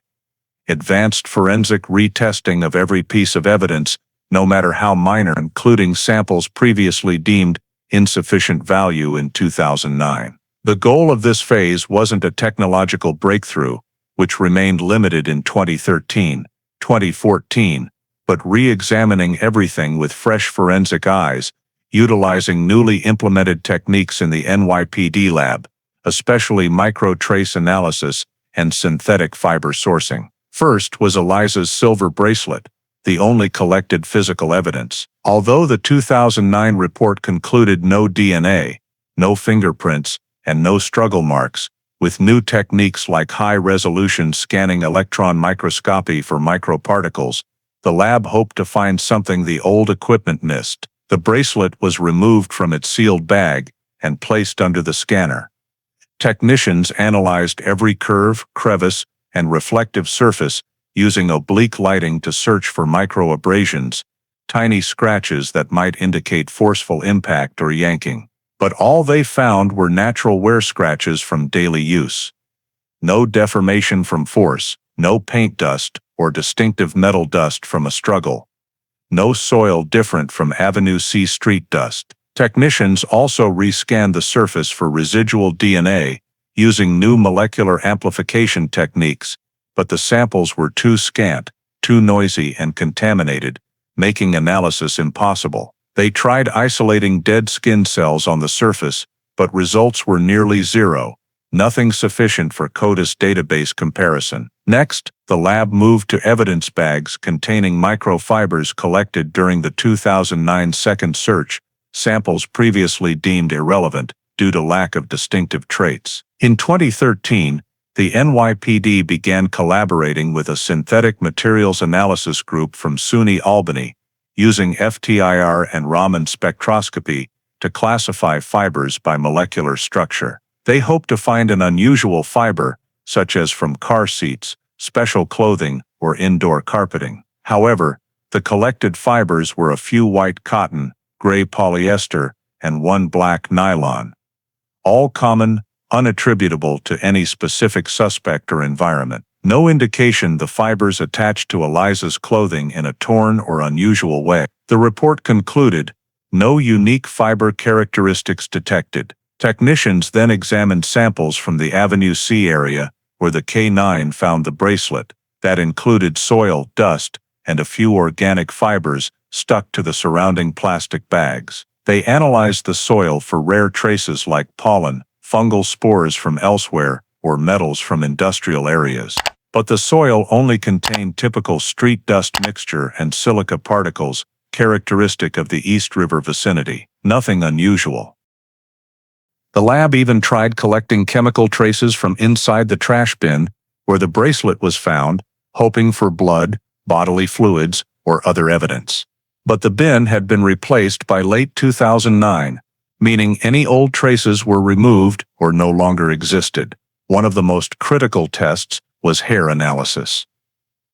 In 2009, the NYPD collected 3 hairs mixed in evidence bags around Avenue C. Due to limited mitochondrial DNA technology then, the hairs were classified insufficient DNA for use. But in 2013, the NYPD retried with new mitochondrial chain amplification enhancement. Still, results failed. The hair shafts lacked genetic material since they fell naturally. No roots, no follicle cells, yielding no profile. Another hair, brown, was identified as common in New York residents, source undetermined. Nothing proved it belonged to Eliza or anyone case-related. Forensic officers also tested for foreign substances like sedatives, liquid nicotine, anesthetics, or toxins. Things that sometimes leave tiny chemical fragments on skin or jewelry if exposed, but all tests were negative. No toxins, no nicotine, no solvents, no latex or nitrile glove traces. They examined the bracelet under UV light for sweat or enzyme marks, but it only returned weak background signals, indistinguishable by person. Each failed test added another report line, unable to determine involvement in foul play. By the end of 2014, the supplemental forensic conclusion was filed. All samples lacked investigative value. None indicated struggle. None indicated a perpetrator. None confirmed Eliza was at Avenue C on the night she vanished. Everything was just disconnected material fragments, meaningless together. Though the lab's persistence showed the NYPD hadn't abandoned the case, the final result left an undeniable truth. No physical evidence, whether bracelet, fibers, or hair, held value to lift Eliza Warren's case out of its status as a completely mysterious disappearance. From 2015 to 2018, Eliza Warren's missing person file continued to drift in thick silence, interspersed with waves of dead-end reports and fleeting sparks of hope that flared up and immediately died out. With each passing year, the cold case unit conducted periodic reviews, but there was nothing new to add to the file beyond a few pages of notes reading. No new leads. Occasionally, an anonymous tip or a sudden statement would surface, often starting with "I think I saw her in," but all were quickly debunked after verification. In 2015, the NYPD received an email from a man in Yonkers claiming he saw a woman, very much like Eliza, in a thrift store. When contacted again, he described a girl with long brown hair, a thin face, and an old coat. However, when the cold case unit checked the store's camera footage, the woman in the video was clearly not Eliza. Shorter height, different build, completely different facial features. The case was quickly crossed off in the file, misidentification. That same year, a taxi driver in Queens called the tip line, insisting he had picked up a woman named Eliza about 2 weeks after the day she went missing. But when the investigators met him in person, he couldn't recall the exact date, time, or route, and when shown Eliza's photo, he wasn't sure if that was his passenger. The statement was immediately marked unreliable. In 2016, a homeless woman in Alphabet City said she had seen Eliza walking with a man at night, but when asked for the location, time, and description of the man, the witness's story changed each time she was questioned. The investigator noted briefly, "Tip inconsistent, witness credibility low." That year, the NYPD also received a message through the hotline claiming Eliza was living in New Jersey under a false identity. The cold case unit coordinated with local police to verify, but the provided address was just an abandoned temporary shelter. The supplemental report stated, "No occupant, no evidence." In 2017, a delivery driver in Brooklyn claimed to have seen a woman resembling Eliza standing in front of an old apartment building, appearing anxious. When questioned at the scene, he couldn't remember the building number, only describing it as "the area I deliver to a lot, probably near some corner." When checking the cameras of the suspected building, cold case found no one resembling Eliza in the time frame the driver provided. The likelihood of misidentification was so high that the investigator noted immediately, "Misidentification highly likely." During this period, false tips appeared so frequently that they almost became a pattern. Whenever there was a report of a missing brown-haired woman or a new homeless person appearing in the East Village area, there would be at least one call claiming that could be Eliza. But when comparing photos and information, everything fell apart. The harsh reality was that by the 6th year after the disappearance, the NYPD still had not a single reliable new lead. The most notable among the dead ends was an anonymous statement in 2018, when a call to the tip line reported seeing Eliza being pulled into a black car by a man on Avenue D around 11 p.m. on February 14, 2009. It sounded like it matched the timeline, but when the investigator asked for more description, the caller only vaguely said, "I stayed silent out of fear," and then hung up. When the NYPD tried to trace the call, it turned out to originate from an untraceable prepaid number. Cross-referencing the timeline, the Avenue D area did not align with any plausible route, Eliza would have taken between 11 o'clock, 11:30 p.m. Based on camera data. Additionally, in 2009, the Avenue D area had virtually no cameras, making verification completely impossible. The cold case unit's report noted, no corroboration, timeline mismatch. The years, 2015, 2018, thus became a long drawn-out chain of fragile hopes, interspersed with disappointments. No new physical evidence, no direct witnesses, no newly discovered cameras, no reports indicating foul play, nor any data linking the disappearance to another criminal event in the area.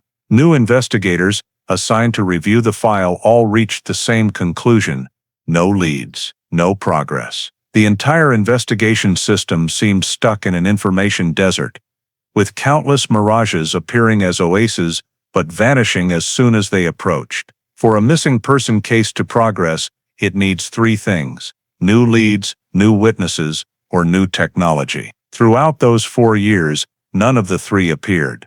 By the end of 2018, the Cold Case Unit summary report included one short but poignant sentence: all tips from 2015, 2018 exhausted. None align with timeline. Case remains stagnant. Eliza Warren continued to be one of the unsolved missing person cases, and all hopes of breaking it remained dormant in the darkness, without any additional light. By 2023, the landscape of criminal investigation technology in New York had changed so profoundly compared to the 2009-2014 period that it opened up a whole new series of opportunities for cases once considered untouchable due to lack of data or poor quality data. After nearly a decade of investment in digital analysis capabilities, the NYPD officially rolled out a suite of AI tools for image reconstruction, video resolution enhancement, motion analysis, and extracting blurred data from old cameras, tools that simply did not exist when Eliza disappeared. Beyond just enhancing frames, the new AI could reconstruct motion structures, strip away noise layers, predict object contours based on deep learning models, and classify body types by proportions. At the same time, next-generation cell site reconstruction technology was deployed in collaboration with the NYPD, major carriers, and the FBI's Radio Signal Analysis Unit. This technology allowed reconstruction of mobile activity in old areas, including dropped signals, intermittent signals, and pings discarded by servers at the time of recording. By simulating the 2009 cell tower infrastructure and backtracking based on archived network data, cell site reconstruction could produce relatively accurate activity maps in areas previously devoid of useful data. The NYPD realized that these advancements could completely alter the landscape for missing person cases that previously had no further avenues. In March 2023, the Cold Case Unit Director proposed reopening 20 of the longest pending adult missing person files from the past 15 years. All shared one commonality: blurry video, unlocatable phones, or severely incomplete timelines. Eliza Warren, missing since 2009, was among them, a file that many veteran investigators had described as fallen into an information black hole because there was no data solid enough to grasp. But now, with the new AI image analysis, even the most hopeless frames could be clarified by a few percentage points. And sometimes, those few percentage points were the difference between deadlock and breakthrough. When the list of 20 cold cases was put up for review, Eliza's file immediately drew attention due to its bizarre nature: disappearance in the most crowded part of Manhattan. No witnesses, no useful physical evidence, no signs of leaving the city, no signs of suicide, and no unusual transactions after the disappearance. A disappearance that was almost non-physical, and that very quality made it a prime candidate for applying the new AI techniques. In the report submitted to NYPD headquarters, the Cold Case Unit noted clearly, Case MP09-2000-148 shows high potential for AI enhancement due to low-resolution footage and unique timeline gaps. This helped prioritize Eliza's file in the Phase 1 review, the first stage of reanalysis with new technology. The emergence of new technology was not limited to video or cell site. The NYPD was also equipped with body proportion-based gait matching models, a tool for analyzing movement patterns to compare individuals in video with potential suspects. This tool relied on parameters like knee joint angles, shoulder tilt, stride length, and step adjustment speed, factors the human eye struggles to detect in noisy video. Moreover, AI could reconstruct lighting contexts, using simulations to infer object shadows under different light sources, enabling identification not by face but by movement silhouette. Something impossible in 2009. Additionally, the city's camera database was fully digitized, allowing rapid cross-referencing of thousands of frames from different times and locations in minutes, instead of manually reviewing DVDs as before. All these technologies created a new landscape where cases thought dead now had a chance to be revived. And among the first 20 files selected for reopening, Eliza Warren's was not just on the list, but marked as a priority candidate, due to the abnormality of the case. For the first time in over a decade, a viable path forward emerged, not from new witnesses, not from new evidence, but from the old, seemingly useless data now handed to an entirely new generation of tools to uncover the truth, buried since 2009. When Eliza Warren's file was placed in the priority group for applying next-generation AI technology, NYPD image analysts began uploading the entire original 2009 camera DVDs to the reconstruction system developed by the Cyber Intelligence Unit in collaboration with a private computer vision company. The 2009 video copies were heavily blurred, grainy, and underexposed. But 2023 generation AI did not just sharpen the frames, it used deep learning models to reconstruct body contours based on motion, thereby eliminating noise, typical of old analog cameras. The processing started with the Ludlow Street segment at 10:48 p.m., when the female figure left the coffee shop, believed to be Eliza. The AI system, after running through over 10 million urban lighting simulations from 2010, automatically reconstructed the body shape using the structured motion recovery algorithm. The result produced a clearer female body outline, shoulders slightly tilted left, steps slightly turning inward, stride length matching Eliza's estimated height description. However, what drew the team's focus more was when the background area was enhanced, previously just a solid black shadow strip. The AI reconstruction gradually revealed the shape of a man about 30 meters behind. Though the face remained unrecognizable, the body contour was much clearer. Tall build, broad shoulders, long strides, and a characteristic knee dip. The motion noise removal algorithm separated the male shadow from the street background, showing that this person appeared to adjust walking speed to match Eliza's movement. This was a detail investigator Marcus Herrera had suspected but couldn't prove by eye alone. The AI then processed the Houston Street ATM camera segment, where two figures had briefly passed in the original video. This time, after over 2 hours of analysis, the system used skeletal prediction-based motion tracking to reconstruct the male figure's movement skeleton by estimating hip, shoulder, knee, and ankle positions frame by frame. Though the original device recorded at 12 FPS and lost much motion data, AI could interpolate based on thousands of real human samples to create a smooth motion sequence for the male figure. The most notable feature was a recurring trait. The male figure walked with a slight right lean, left foot turning slightly inward on landing, a rare but consistent gait pattern.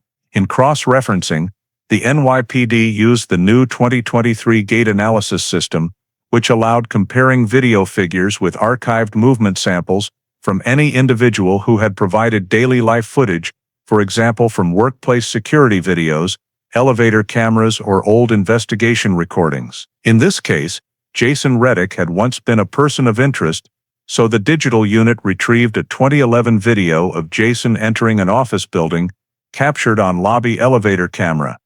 Quality was low, but sufficient for AI to extract a high-accuracy gait pattern beyond human eye capability. The AI ran a match between the two sources, the male figure following Eliza and Jason Reddick in 2011. The result appeared after 7 minutes, gait similarity, 0.803. This figure, 80.3%, was a significant enough match to be flagged statistically significant, especially since both videos were low quality, yet produced closely aligned motion patterns. No two people have identical gait patterns. Walking is considered a soft biometric, almost like a fingerprint in motion.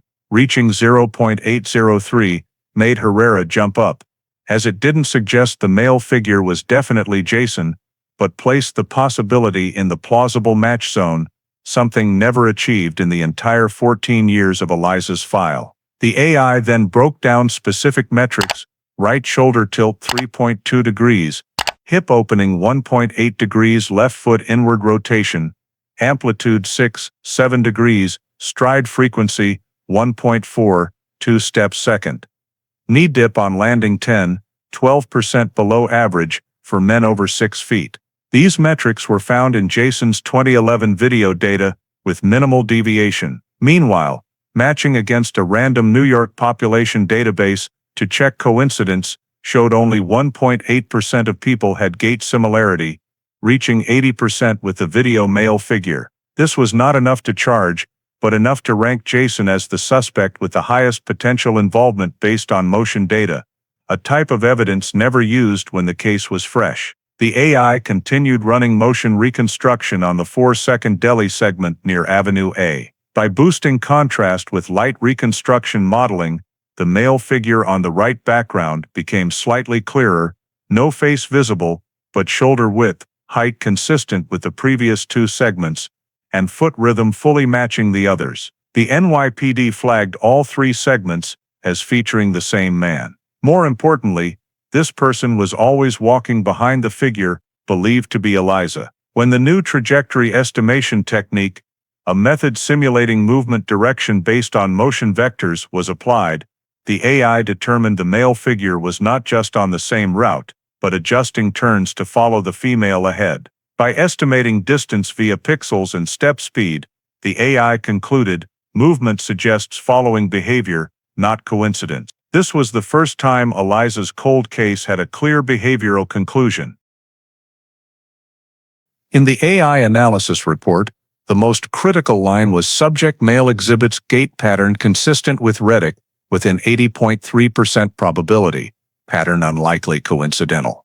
However, the AI also noted limitations: no visible face, no identifiable clothing, no accurate height extraction due to camera distortion, no additional physical evidence. This meant the data could only guide investigation, not serve as courtroom evidence. Nonetheless, for Herrera, this was the first breakthrough strong enough to shift the file's status from no leads to suspicious behavior matching potential suspect. More importantly, the AI indicated the male figure appeared throughout the route, from Ludlow Street to Avenue A, the exact path Eliza intended to walk home. This reinforced the possibility that Eliza did not vanish randomly, but had someone following her from earlier. When the results were presented to the Cold Case Unit commander, Eliza's file officially shifted to active AI-supported review, and for the first time in nearly 14 years, the NYPD had an undeniable digital lead. A man was following Eliza on Valentine's Day night 2009, and this man's gait matched Jason Reddick's by 80%. The only person ever considered a suspect, but released for lack of evidence at the time. Though no conclusion could yet be drawn, the AI algorithm had pulled that man's shadow out of the 2009 analog camera blur, turning him from a nameless black streak into an entity with motion, characteristics, and most importantly, identifiable by modern techniques. But identification was only the beginning. The hardest question remained ahead: was that male figure truly involved in Eliza Warren's disappearance, or just coincidentally on the same route? And if it really was Jason Reddick, what happened after 11 p.m. that night, the time period where all 2009 data goes completely blank? To answer this question, the investigative team understood that they needed a form of evidence strong enough to stand independently from the imagery.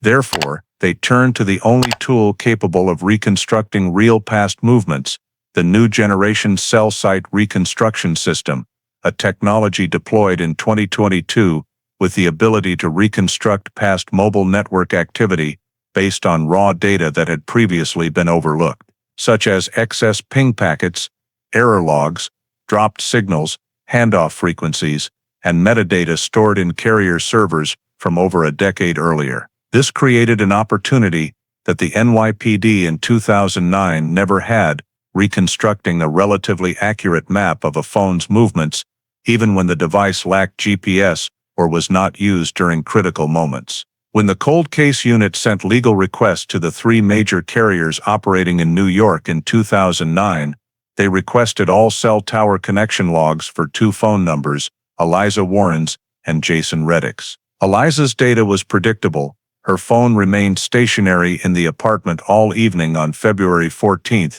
because she had left it at home. Cell site reconstruction only confirmed that the device never left East 7th Street.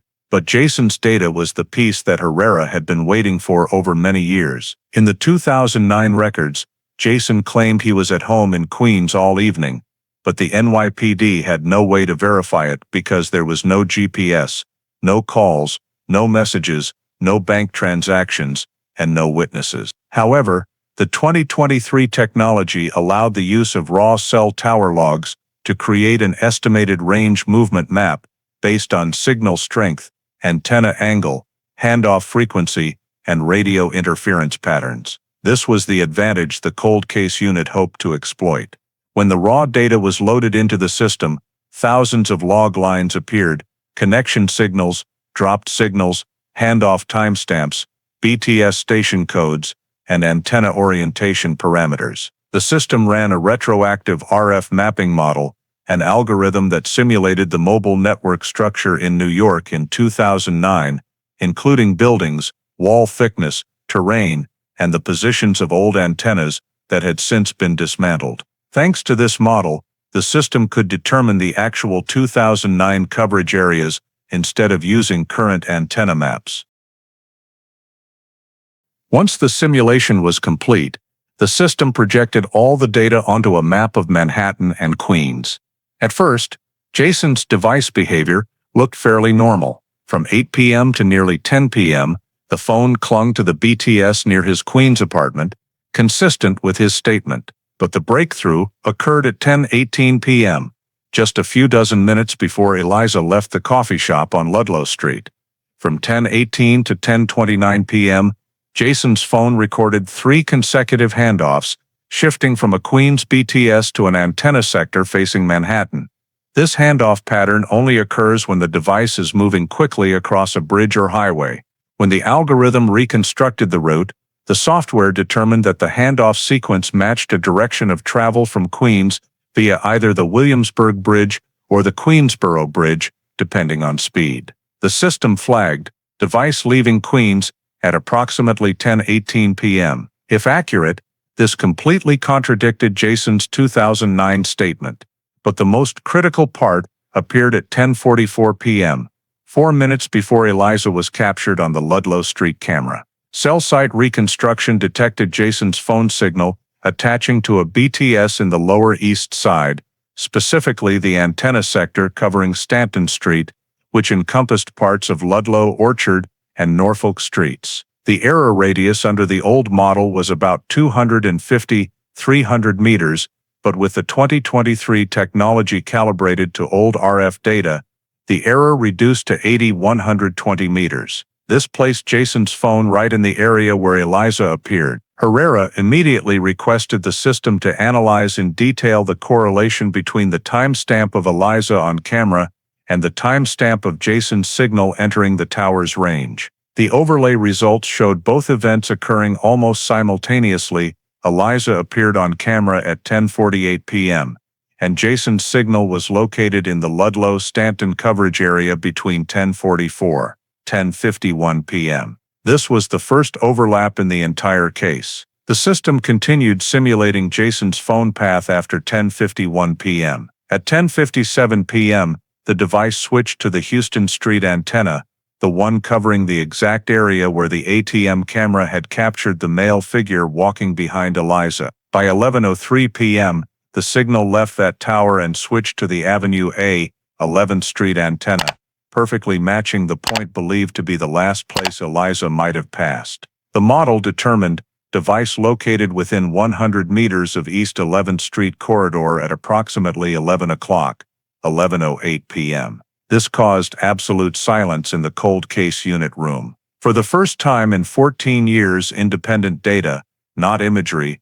not statements, not witnesses, indicated that Jason Reddick was actually present in the area where Eliza disappeared at the exact time she was last captured on camera. Most importantly, Jason's phone had no reasonable reason to be in the Lower East Side near 11 p.m. on Valentine's Day, a location over an hour's travel from his home in Queens. Herrera immediately requested the system to cross-match cell sites between the two devices, Eliza's and Jason's. Although Eliza's phone remained in the apartment and did not move, the AI analyzed signal overlap potential based on antenna structure and showed that from 10:50 p.m. to 11:10 p.m., Jason's phone moved exactly along the route Eliza was expected to walk home. The climax was the displayed result: high-probability device path overlaps victim's last known route.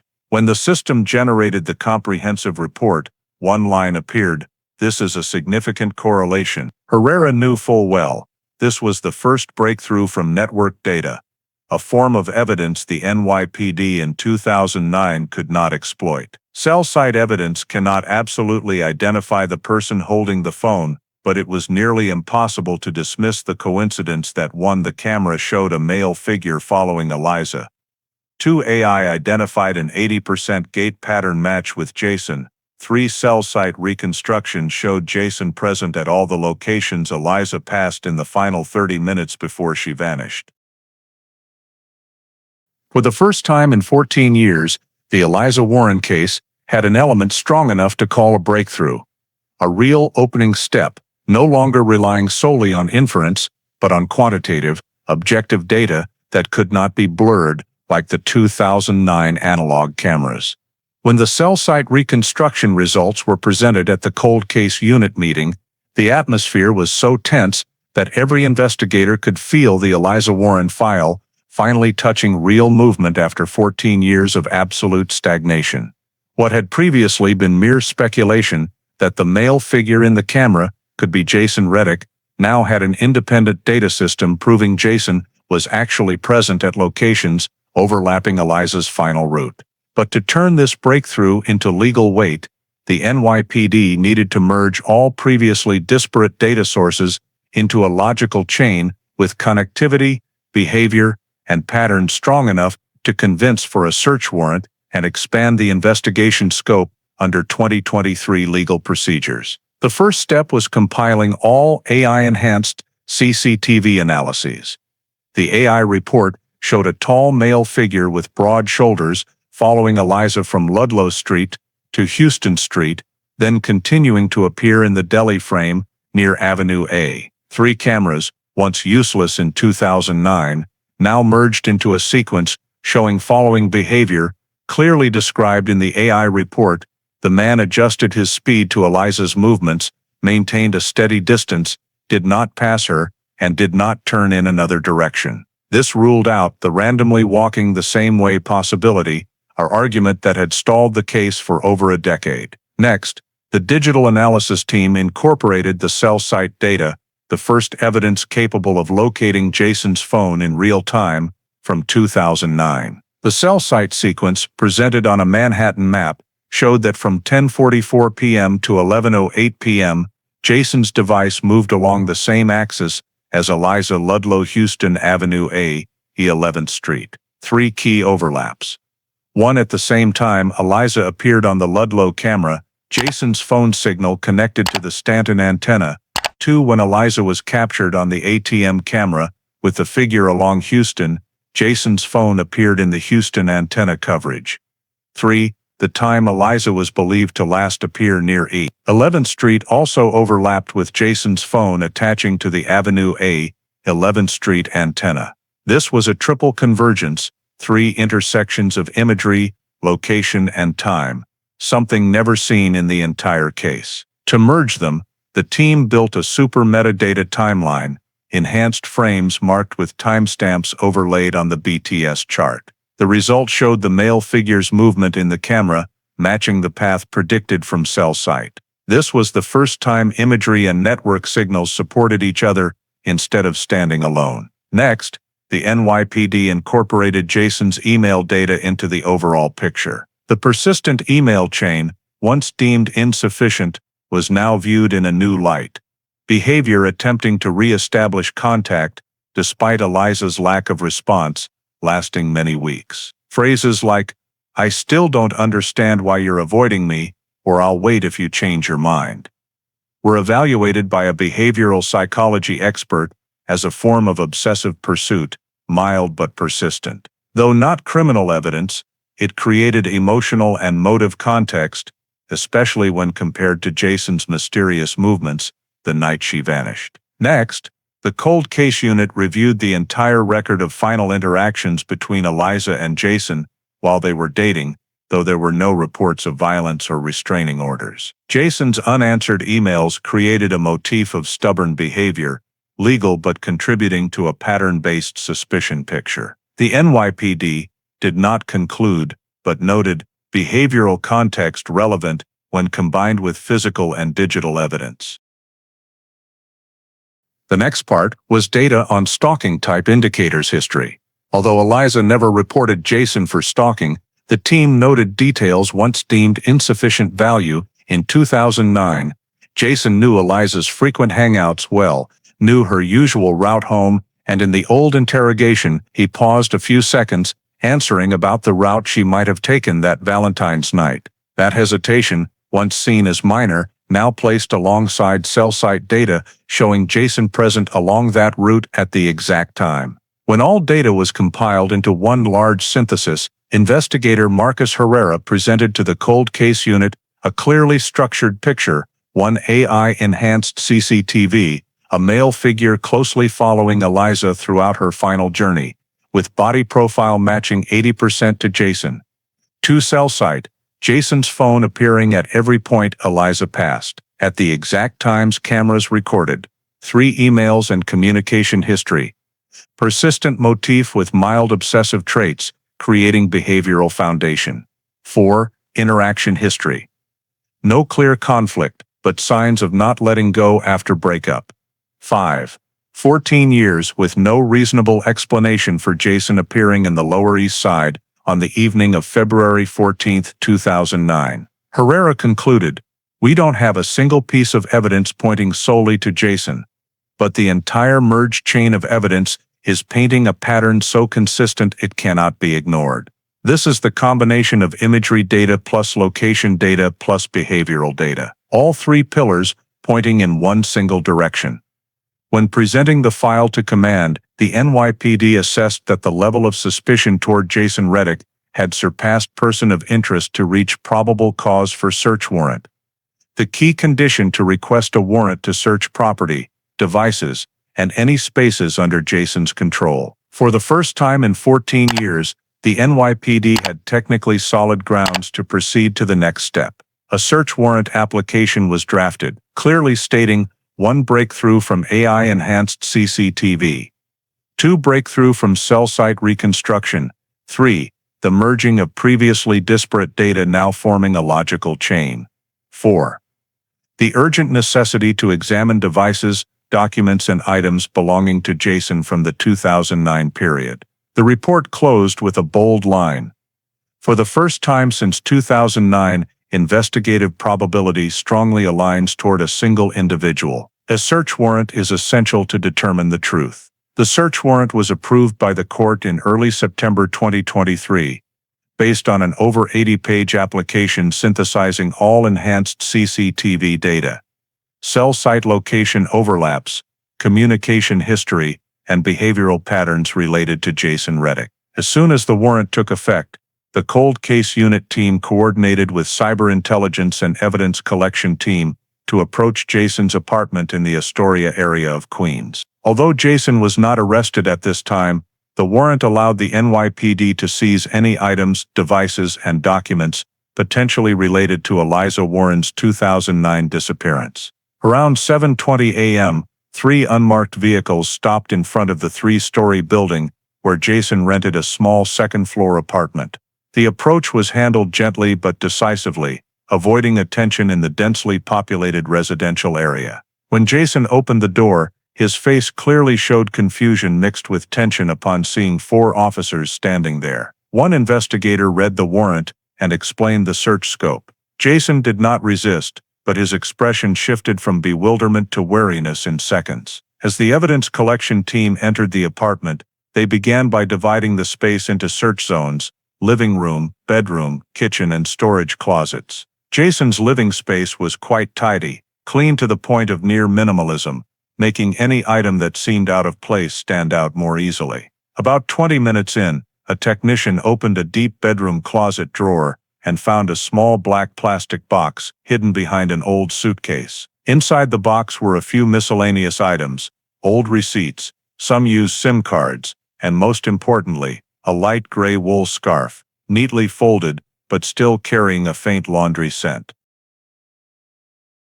The investigator immediately recognized the anomaly. Eliza Warren had been described as frequently wearing a light gray scarf in winter, and this one matched that description. Moreover, missing victims' personal items are never considered harmless if found in the home of someone with no legitimate reason to possess them. When Jason was asked about the scarf's origin, he responded with a blank expression, saying, "I don't remember, it might be something old I picked up." This was immediately noted in the record, because the vagueness of the explanation increased suspicion. No one picks up a scarf in their own home and stores it in a hidden box without knowing why. While the forensics team sealed the scarf, another technician discovered an even more surprising item: an old Metro card in the same box. The card was deactivated, edges worn, but the name written in thin marker on the back was still legible. E.W. Trevor Miles had stated that Eliza always initialed her Metro cards to avoid mix-ups when living with roommates. This was the first direct physical trace linked to Eliza, an item Jason could not reasonably explain. When the NYPD asked where the card came from, Jason appeared visibly flustered, pausing noticeably longer than with the scarf question. He mumbled that maybe she left it somewhere before, but provided no specific location, time, or circumstance. More importantly, Jason and Eliza had broken up nearly 2 years before her disappearance, and there was no reason for her Metro card, used up to the day she vanished, to appear in Jason's apartment in 2023. The investigative team understood this was not just evidence, but an undeniable indicator that Jason possessed Eliza's personal items after she disappeared. Continuing the search, the digital team examined the box of old SIM card. There were 4 SIMs, most inactive, but one had a serial number matching types commonly sold in 2008, 2009. When running the serial in old carrier archives, the NYPD discovered this SIM had been temporarily activated in early 2009, used in a cheap burner phone. More crucially, this SIM connected to a Lower East Side BTS on the exact evening Eliza vanished, just minutes before the camera captured the figure following her. Although it could not be definitively proven who held the phone with this SIM, finding the card in Jason's apartment, along with the scarf and Metro card, created a chain of physical evidence inexplicable by coincidence. When directly asked about the SIM, Jason said, "I don't know what it is," but his voice trembled slightly, hands clenched, throat moving in a way experienced investigators recognized as extreme stress. The team continued searching the desk drawer. Inside were some personal papers, old bills, and an envelope containing photos from 2010. The pictures did not include Eliza, but showed Jason at locations around the Lower East Side, places just blocks from Eliza's final route. This was not criminal evidence, but it showed Jason had frequently been in the area where she vanished, something he never mentioned in any interrogation. Forensics sealed all evidence, photographed each location, noted seizure times, and marked priority levels.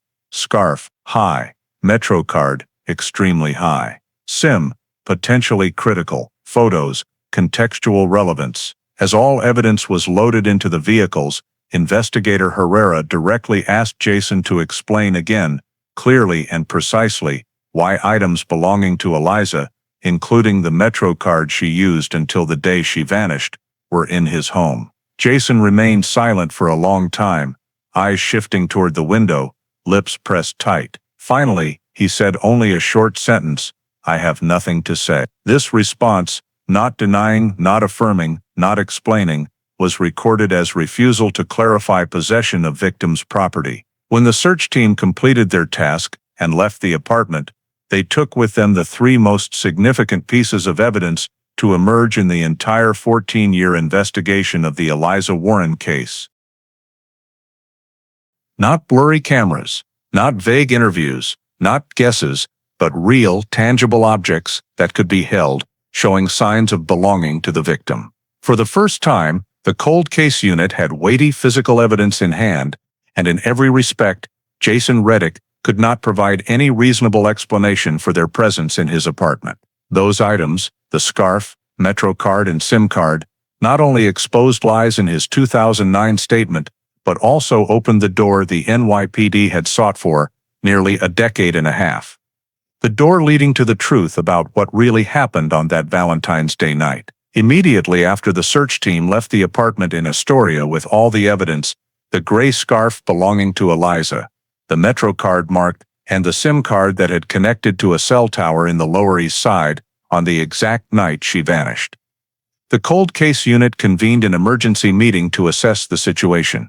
The report from the evidence collection team stated clearly, "Suspect unable to provide plausible explanation for possession of victim's items." This statement, combined with the cell site reconstruction and enhanced CCTV footage, elevated the level of suspicion beyond that of a routine investigation. Everything had now shifted to a probable cause standard strong enough to seek an arrest warrant. In less than 6 hours after the search, the warrant for Jason Reddick's arrest was approved by a judge at the Manhattan Criminal Court, authorizing the NYPD to execute the arrest immediately, without prior notice, to prevent the destruction of evidence or flight. At 6:14 p.m., 2 unmarked cars and a dedicated SUV from the Special Victims and Cold Case Enforcement Unit headed toward Queens, where Jason was still in his apartment, likely unaware that the evidence discovered that morning had completely altered the course of the case. When the vehicles pulled up in front of the familiar 3-story building, Herrera, the detective who had pursued this file for 11 years, stepped out first. No flashing lights, no sirens, no dramatic scene. Everything proceeded in silence, precision, and control, the way the NYPD handles sensitive cases when the public has not yet been informed. 2 officers positioned themselves at the back door to block any escape route, while Herrera and another officer climbed the stairs. Jason opened the door almost immediately upon hearing the knock, probably thinking they had returned for follow-up questions about the search. But when he saw Herrera holding the arrest warrant in front of him, Jason's face changed abruptly, not with anger, not with panic, but with an indescribable pallid silence. Herrera read clearly, "Jason Reddick, you are under arrest pursuant to a warrant from the Manhattan court in connection with the 2009 disappearance of Eliza Warren." Jason stood still, arms hanging limp at his sides, offering no resistance, no argument, no questions. He only exhaled lightly, as if he had known this day would come.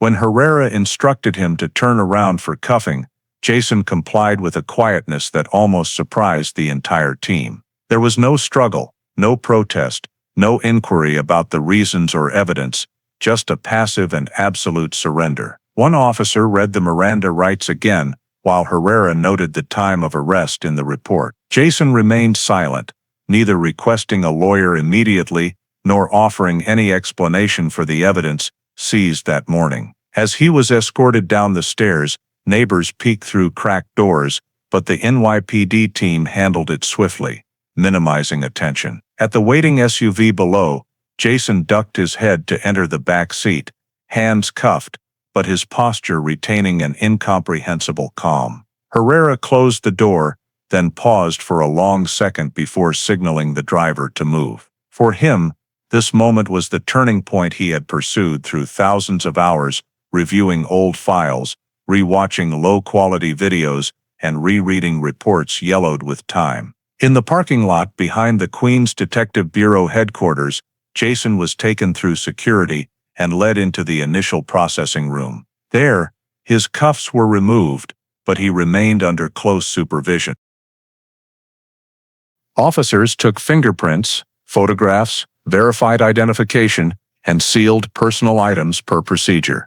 Throughout this process, Jason maintained absolute silence, not just the silence of a suspect, but of someone burying himself in an impenetrable shell that no one could read.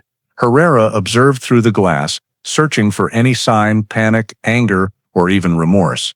But Jason remained completely expressionless, as if the entire event no longer concerned him. For the NYPD, the arrest was not merely a procedural step.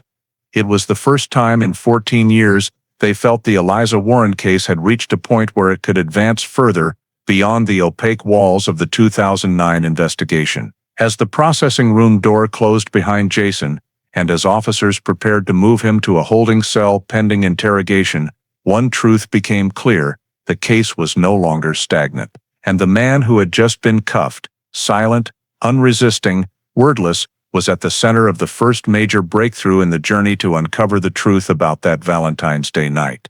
The interrogation room at the Queens Detective Bureau was kept dimly lit, with only an overhead bulb shining down on the metal table, bright enough to illuminate every subtle movement on Jason Reddick's face as he was brought in around 9 p.m. His hands were uncuffed but trembling slightly, not from cold, but as if an internal struggle was on the verge of breaking through. Herrera and Investigator Moore sat across from him, both adhering strictly to procedure, reiterating the Miranda rights and confirming Jason understood his right to remain silent. Jason nodded, but did not request a lawyer or ask anything. He just sat there, hands clasped so tightly that his knuckles turned white. Herrera began with open-ended questions, keeping his tone calm as if it were a casual conversation. "Jason, do you know why you've been brought here?" Jason looked down at the table and replied with a familiar line the NYPD had heard from him over a decade earlier. "I had nothing to do with her disappearance." Herrera showed no reaction, simply continuing. "Can you explain why we found Eliza's scarf in your apartment?" Jason narrowed his eyes, lowered his head longer, then repeated, "I don't know how it got there." Moore took notes while Herrera tilted his head slightly, as if waiting for a confession but not expecting one. To shift direction, Moore placed the Metro card marked EW on the table. Jason glanced at it briefly, then immediately averted his gaze. "I don't remember. Maybe she left it behind." Herrera kept his voice even. "She used this Metro card right up to the day she vanished. How do you explain it ending up there?" Jason fell silent. Not a sound. And in that silence, Herrera decided to change tactics. He pulled out a small laptop and played the enhanced CCTV footage, the AI-upgraded video of the male figure following Eliza on Ludlow Street. Jason watched from a distance, but as the man's image sharpened, showing a body leaning slightly right, broad shoulders, and a low-kneed gait, matching the gait pattern analysis at 80% with him. Jason instinctively clenched his fists, veins faintly bulging on his neck. Herrera zoomed in on the segment of the man following Eliza on Houston Street, speaking slowly. "You said you were home that night. But what about this guy?" Jason swallowed hard but responded mechanically. "That's not me." Moore stood up and slowly placed the cell site map on the table, a large printout marking every tower Jason's phone had pinged on Valentine's Day 2009. A red line traced across Manhattan from leaving Queens, crossing the bridge to Ludlow, then Houston and Avenue A, the exact route Eliza took. Herrera tapped each point with a pen. 10:44 p.m. Your phone appears on Stanton Street. 10:57. Houston. 11:03. Avenue A. This is carrier data, not speculation. Can you explain that? Jason stared at the map, but his eyes drifted as if searching for something to hold on to. Then he shook his head lightly, not in denial, but like someone no longer capable of offering reasons. Herrera pressed on. You said you were home, but this data puts you in the exact area Eliza passed through. Do you know what that means? Jason still didn't answer, but both Moore and Herrera noticed the shift. His shoulders slumped. Breathing grew shallower. Jaw twitched slightly. Signs of someone starting to crumble. When Moore laid out printouts of emails exchanged with Eliza in 2008, 2009, including obsessive lines like, "I still notice you every day," or "I don't understand why you disappeared from my life," Jason closed his eyes for several seconds. Herrera did not raise his voice, speaking with the calm of someone who had pursued the truth for far too long. "Jason, we have CCTV showing you following her. We have cell site data showing you moving along her exact route in her final 30 minutes. We found her scarf in your apartment, her Metro card, and a SIM card pinging in the Lower East Side at the exact time she vanished. Everything is pointing one way. Do you have anything to say?" Jason opened his eyes, red not from tears, but from pent-up strain. He tried to keep his voice steady, but his throat caught.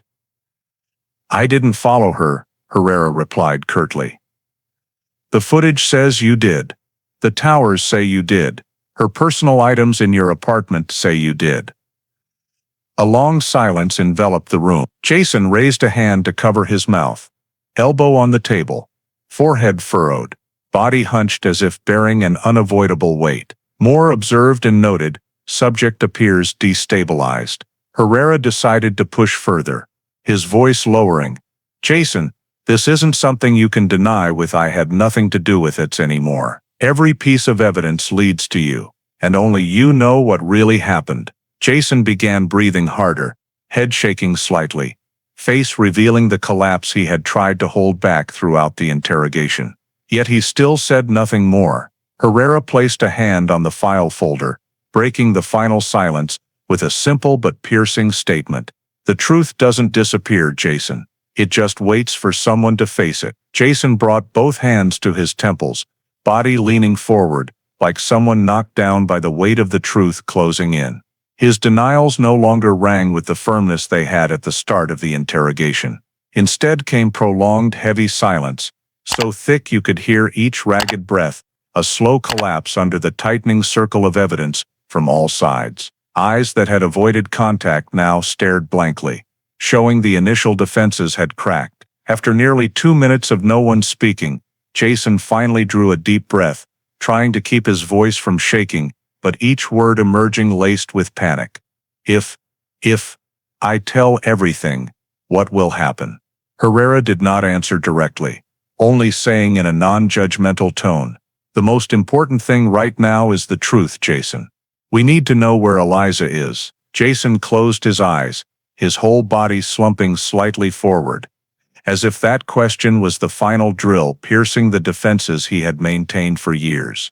When he opened them, his pupils were wild, exhausted, and terrified all at once. "I didn't mean to. I didn't intend," Jason stammered.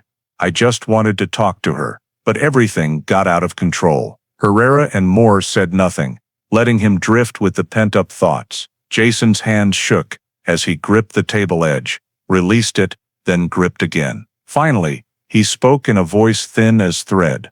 I'll tell you where she is." Both investigators froze outwardly, but inside they felt the pulse of the investigation quicken with every word. Jason inhaled deeply, hand over his mouth, then mumbled, "I took her to Fresh Kills Park." Moore paused, while Herrera leaned back slightly. Fresh Kills Park, Staten Island, an ecological restoration area expanded from what was once New York's largest landfill. A place full of trees, grassy hills, trails, spanning hundreds of acres, perfect for someone wanting to dispose of something no one would find. Jason continued, voice still trembling. Back then the park wasn't fully open like now. A lot of areas were still under reconstruction. Few people went there, especially the northwest side. Herrera opened his notebook, but kept his eyes on Jason.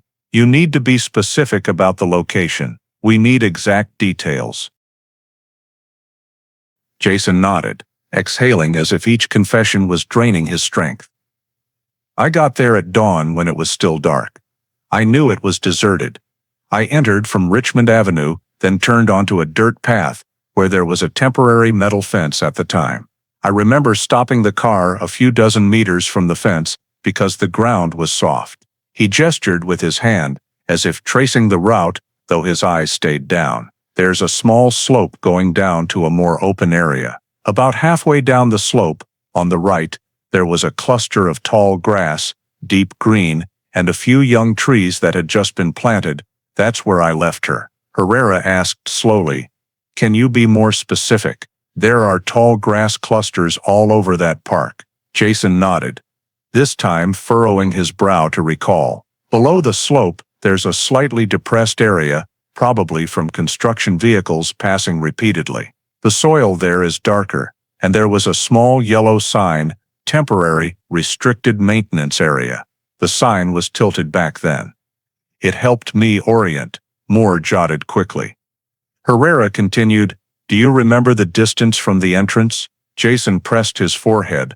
"About, I'd guess around 300 meters. Not far. But you have to go through sections where grass grows tall on both sides, with only the main path in the middle. When I got there, no one was around. I didn't think anyone would find her." He swallowed hard, then added, "I left her in the depressed area, right next to the tall grass cluster. Didn't dig anything. Just placed her there." Though the description avoided shocking details, Jason's desperate calm made the interrogation room feel thick with tension. Herrera studied his face closely. "Jason, you're saying you left the body there in 2009? Have you ever gone back?" "No." Jason shook his head firmly, the first decisive tone in the interrogation. "I never went back. I couldn't." Herrera shifted to verification. Fresh Kills Park was still transitioning back then. Construction vehicles, barriers, restricted zones. "How did you get in?" "Temporary fence. I pushed one side lightly and slipped through."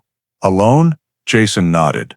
"What vehicle?" "My old car, a Nissan Sentra. I got rid of it a few months later." Herrera noted everything. Moore followed up.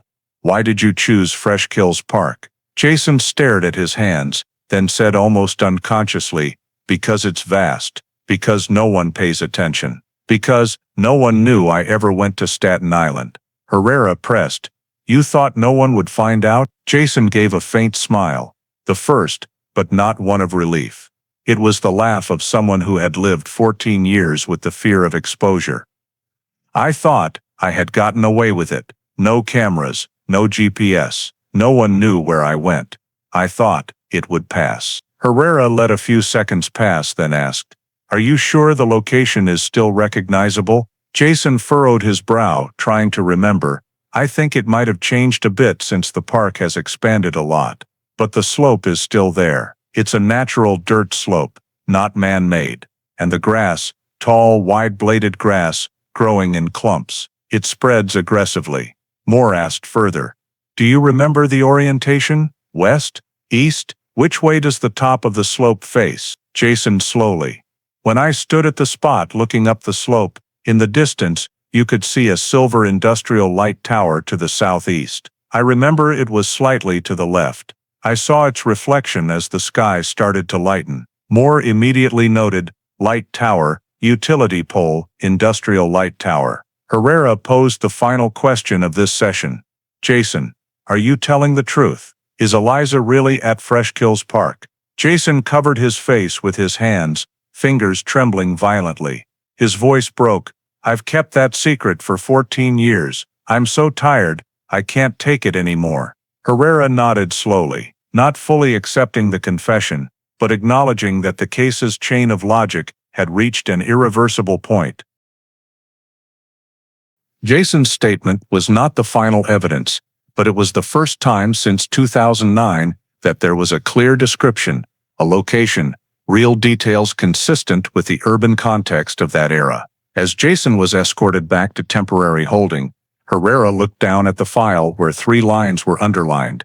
Fresh Kills Park, Northwest Sector, Restricted Maintenance Sign. And for the first time in 14 years, He knew the NYPD had something they never had before, a real location where they could finally begin searching for the truth buried since Valentine's Day 2009.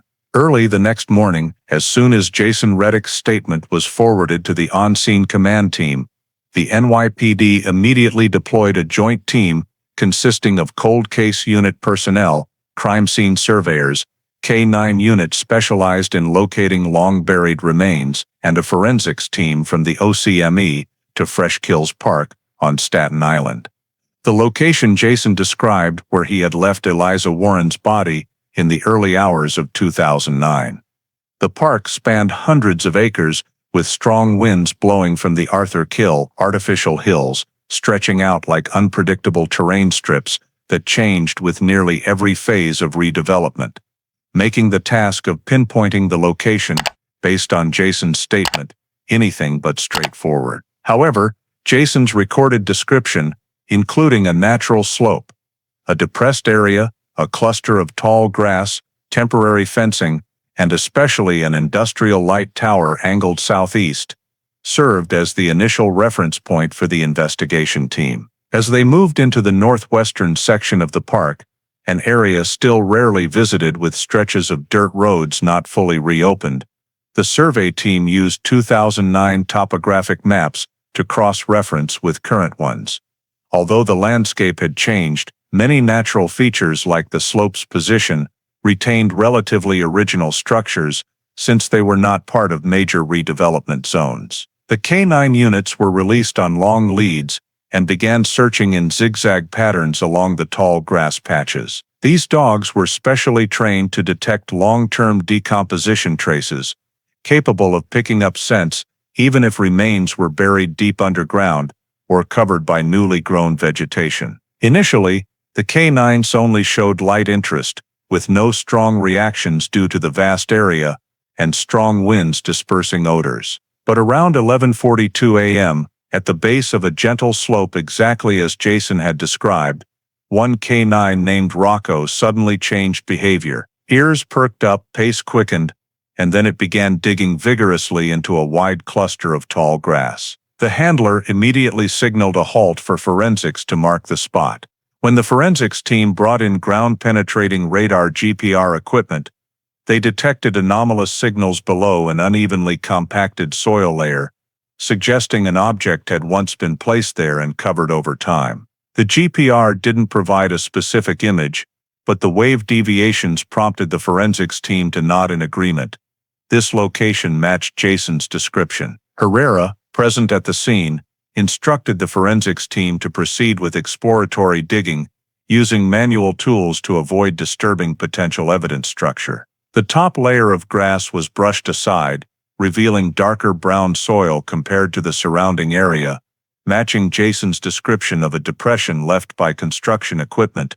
Digging down about 20-30 centimeters, the forensics team began to notice a distinct color change in the soil. Another K-9 jumped forward, barking loudly and sniffing intensely at the pit's edge, a classic signal of detecting decomposition traces. As a few more centimeters of soil were removed, a piece of dark-colored fabric appeared first. No one dared to conclude anything, but everyone understood that the chances of them having found the right spot were extremely high. Herrera stood silently, clutching his notebook but writing nothing, simply observing each scoop of earth, as if every movement was opening a door he had waited 14 years to see. A few more layers of soil were lifted, and this time, a small ivory-colored structure emerged under the forensics technician's trowel edge. The technician stopped immediately, switching to a soft brush and specialized scraping tools. As the thin layer of soil was brushed away, a small bone segment, possibly from the hand or wrist, became visible, lying sideways under the compacted earth of many years. No one spoke.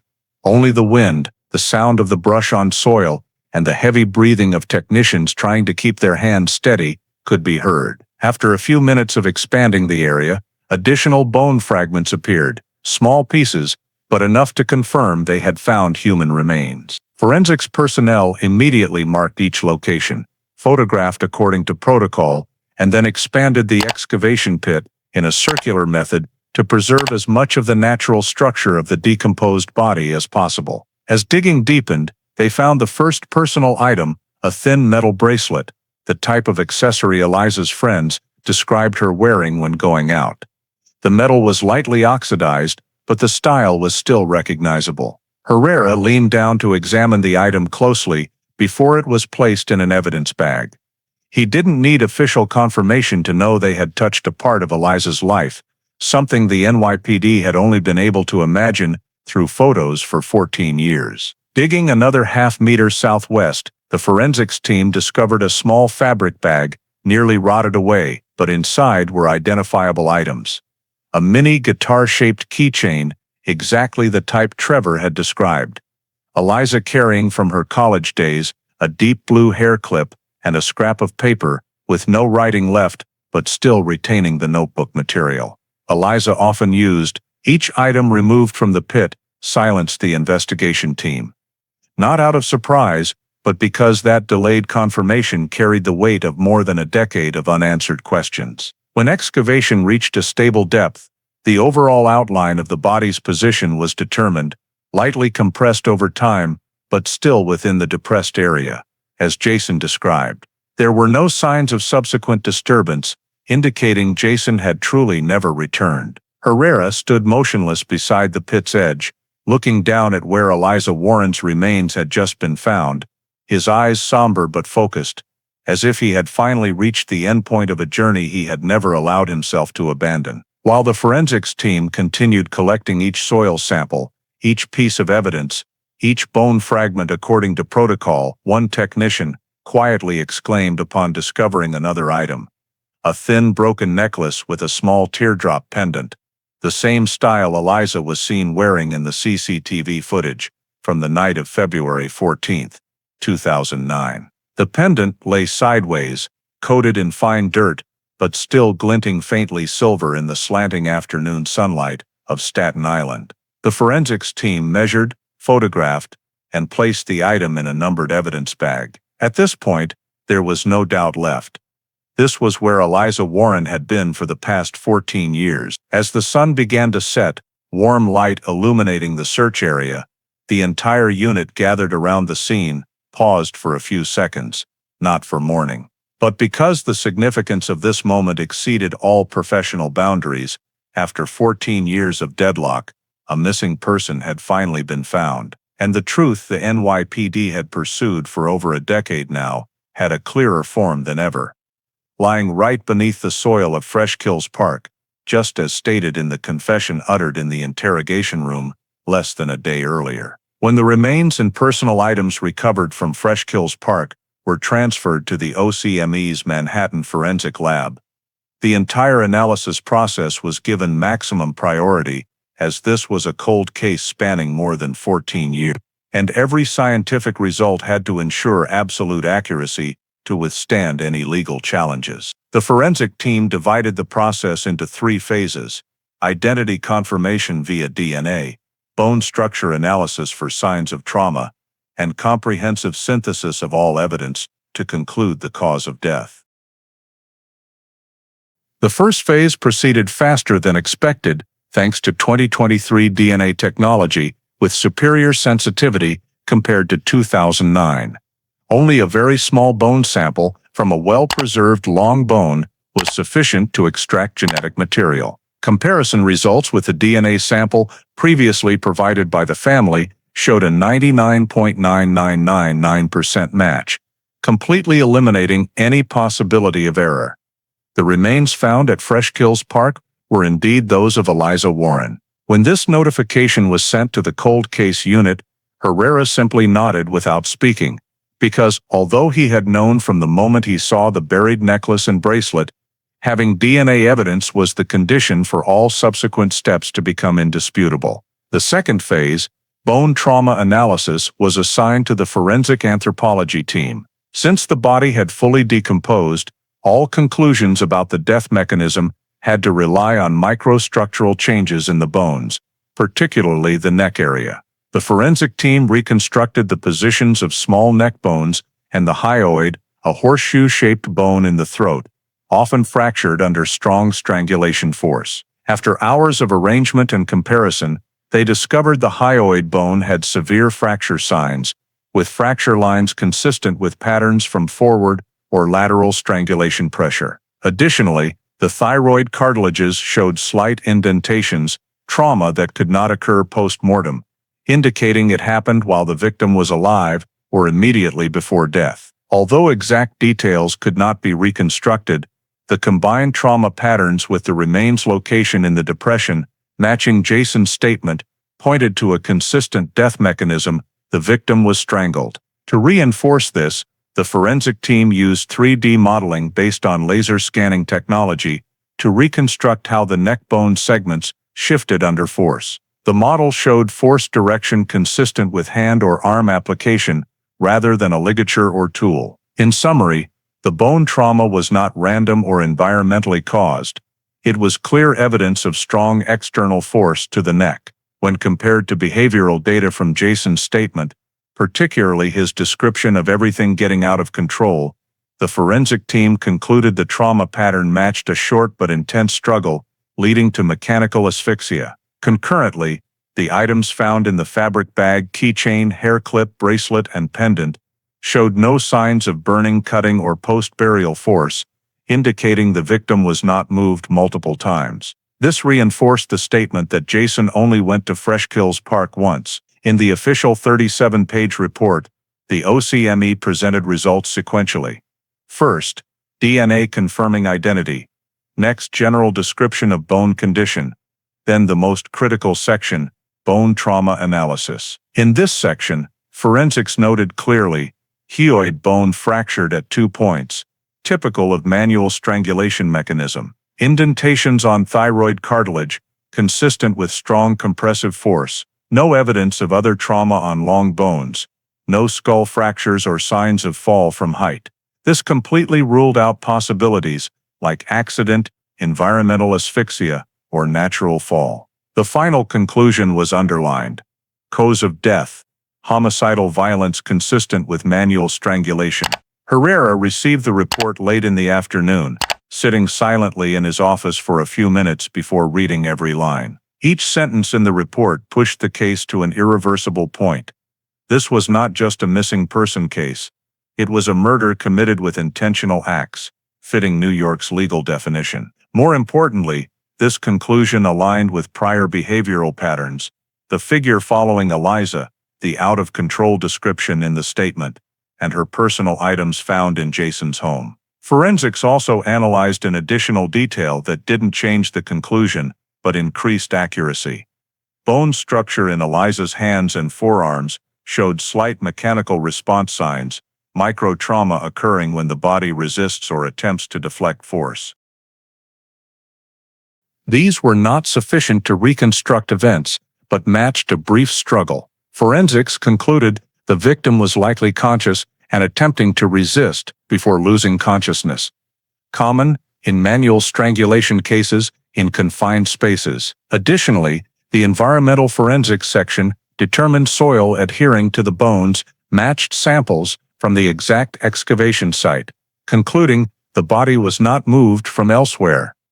This aligned with Jason's statement of disposal at the scene. When all conclusions were synthesized, the final report included 1 victim identity confirmed by DNA, 2 death mechanism determined by bone trauma, 3 environmental cross-reference proving the discovery site was the original disposal location, 4 no evidence supporting accident, 5 trauma pattern consistent with intentional acts. The report was stamped by OCME and returned to NYPD with accompanying legal declaration. Death ruled as homicide. For the cold case unit, this was the final piece of the truth they had pursued for over a decade. Eliza's death was not accidental, not a natural disappearance, but the deliberate taking of life by the strangling force from the hands of the man who appeared in the email she ignored. In the blurry 2009 camera footage and in the cell site data, only decoded in 2023. When Herrera set the report down, he knew everything from here would enter the highest legal phase, because nothing in the file could now be considered vague doubt or unsubstantiated inference. Forensics never overstates, and this time, Science had spoken more clearly than any witness. The trial of Jason Reddick at the Manhattan Criminal Court began in late November 2023, nearly 15 years after the Valentine's Day night in 2009, when Eliza Warren vanished without a trace, and only months after her remains were found at Fresh Kills Park, based on the confession Jason was forced to make under the weight of undeniable evidence. From early morning, the public gallery was packed, mostly with Eliza's family, old friends, some Lower East Side residents who lived near her in 2009, and even people who only knew the case from news, but attended to witness the end of an investigation spanning nearly a generation. The atmosphere inside the courtroom was tense like a solid block, and when Jason was brought in, hands uncuffed, but with two officers escorting closely, his eyes fixed on the floor, not looking at anyone, not reacting to the murmurs from the audience, as if he had accepted he had no place in this room, except as the defendant. The lead prosecutor, Amanda Kessler, with over 20 years handling murder cases without bodies, stood up once the jury was settled, and began her opening statement, not with a harsh tone, but with calm, as if she knew the truth was strong enough on its own. Ladies and gentlemen of the jury, today, we are not just trying a crime from 2009. We are trying an entire chain of actions spanning 14 years, connected by science, technology, data, and the defendant's own statement. And that chain leads to one conclusion: Eliza Warren died due to the intentional acts of Jason Reddick. The courtroom fell silent as Kessler began reconstructing the timeline from Eliza's final moments. 10:48 p.m., coffee shop camera, capturing her stepping onto Ludlow Street. 10:51 p.m., a man's shadow appearing behind her. 10:57 p.m., camera on Houston Street, recording two figures, the man maintaining a near-constant distance. 11 o'clock, 11:08 p.m., the last sighting of Eliza at the corner of E11th Street and Avenue A. Then the prosecutor moved to cell site reconstruction. Jason Reddick's phone appeared at every cell tower along Eliza's route, from Ludlow to Houston, then Avenue A. Not coincidence, not error. This is independent carrier data, matching the times the victim was captured on camera. Kessler pointed to the large diagram in the center of the courtroom, a map of Manhattan with red dots representing Jason's phone connections. This is evidence that cannot be erased, cannot be altered. It existed for 14 years, sitting quietly on carrier servers, waiting for science to be advanced enough to read it again. The jury nodded in rhythm. After cameras and cell site, Kessler shifted to physical evidence: the light gray scarf, Metro card marked EBA, and SIM card connected in the Lower East Side on the night Eliza vanished. All found in a plastic box hidden in Jason's apartment closet in 2023. There is no reasonable innocent explanation for these items being in the defendant's home, Kessler said. No coincidence can place Eliza's Metro card, the one she used daily up to the moment of disappearance, in Jason Reddick's apartment 14 years later. Next, the prosecutor presented forensic conclusions, DNA confirming the remains as Eliza's hyoid and thyroid cartilage trauma, indicating manual strangulation death mechanism. No signs of accident, no evidence of multiple body movements. This was not a natural death, not a fall. This was murder, Kessler said, her voice not loud but piercing through every row. When the prosecutor mentioned Jason's confession, the part admitting transporting the body to Fresh Kills Park, a heavy silence descended over the courtroom. Kessler emphasized, the defendant only confessed when there was no other path. Not out of remorse, but because the evidence had tightened, like what he once did to the victim. The statement made Jason visibly tremble.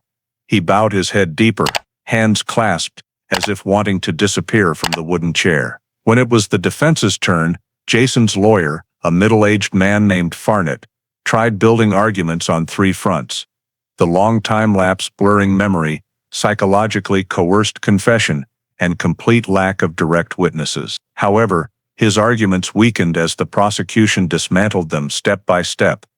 Blurred memory cannot explain the Metro card. Psychological coercion cannot create cell site data. Lack of witnesses cannot invalidate forensic evidence. The trial's strongest blow came when the prosecution played an excerpt from Jason in the interrogation room, not the shocking details, but the moment he said, "I'm just so tired." Kessler turned to the jury and said, "An innocent person doesn't get tired from the truth. They get tired from wrongful accusation, but Jason Reddick was tired from keeping a secret for 14 years. Then, the prosecutor reconstructed the full 2009-2023 timeline into a complete logical block.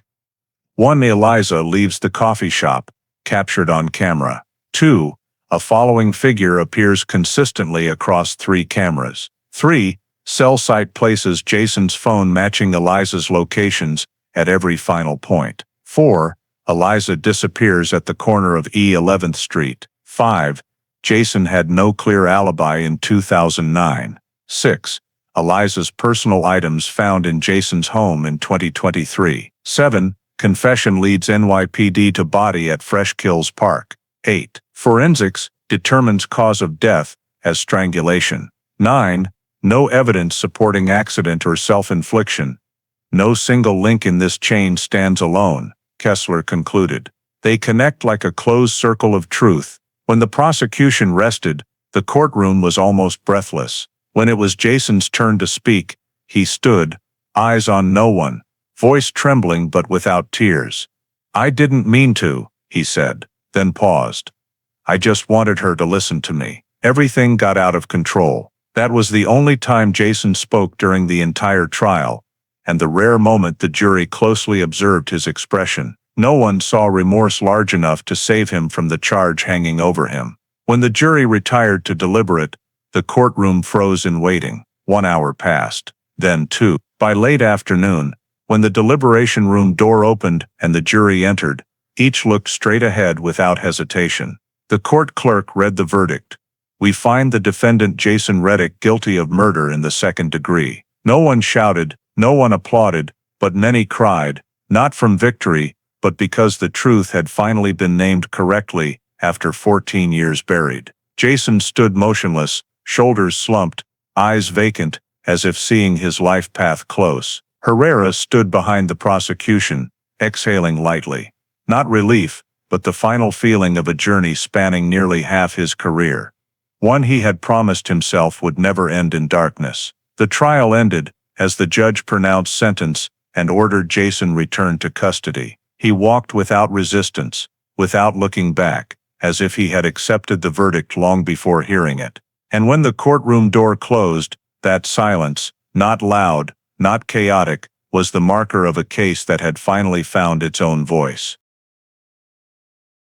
After the 2023 trial concluded with a 2nd-degree murder conviction for Jason Reddick, the NYPD officially released an in-depth summary report exceeding 100 pages, analyzing the entire investigation into the disappearance and murder of Eliza Warren, which spanned from 2009 to 2023.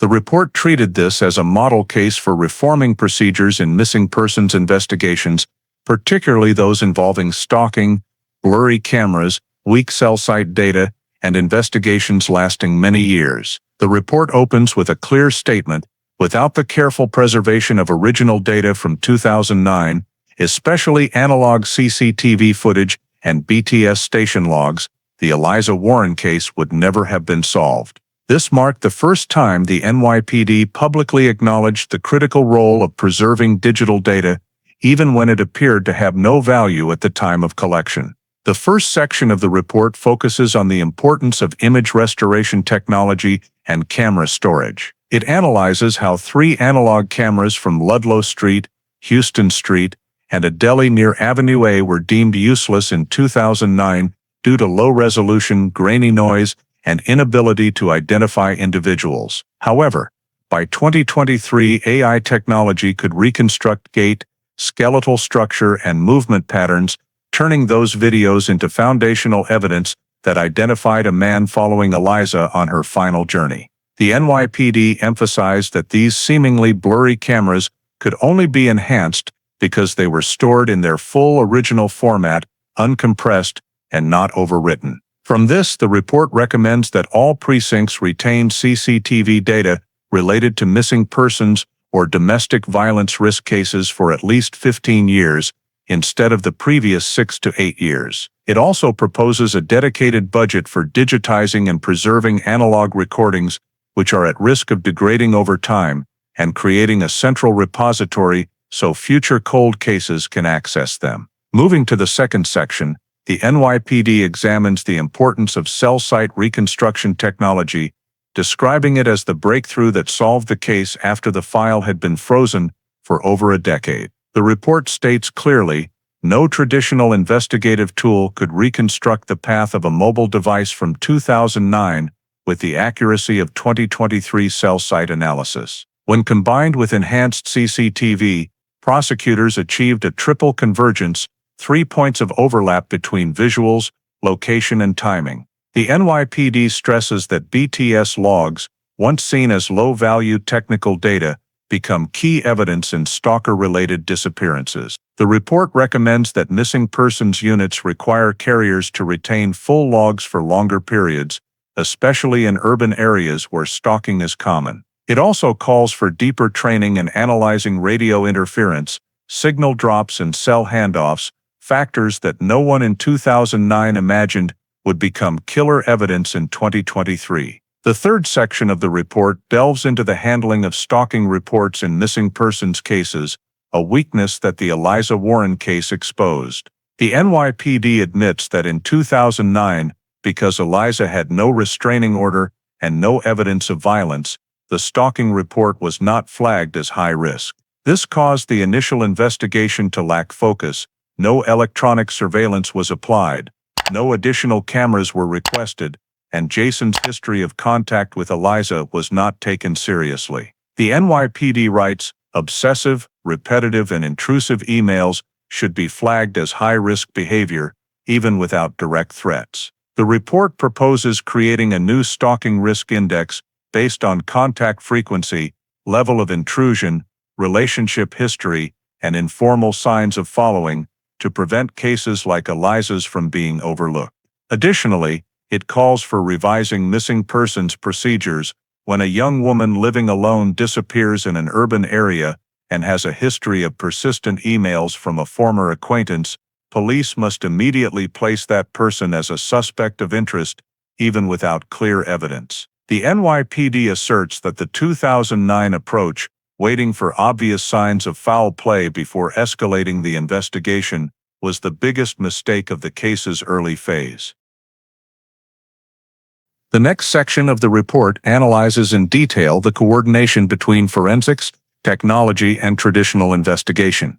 The OCME forensic team notes that recovering remains after 14 years is extremely rare, but the combination of cadaver dogs, ground-penetrating radar, and Jason's unambiguous confession produced results. The report emphasizes that interrogating at the right moment, when physical evidence was already solid, was the decisive factor in getting Jason to reveal the disposal site. From this, the NYPD recommends developing a pressure point interview model, a technique that should only be used after technology and forensics have built a strong foundation. In the final chapter, the NYPD dedicates space to the broader professional lessons from the entire case, including 1. Technology does not replace investigators, but it unlocks clues that intuition alone cannot reach. 2. Data never loses value. The only question is whether current technology is advanced enough to interpret it. 3. In stalking cases, no direct threat does not mean no danger. 4. Never dismiss blurry cameras. They can become decisive evidence as AI advances. 5. A cold case is not a dead case. Every technological advance should trigger a full review of old files. The report concludes with a short but symbolically powerful passage.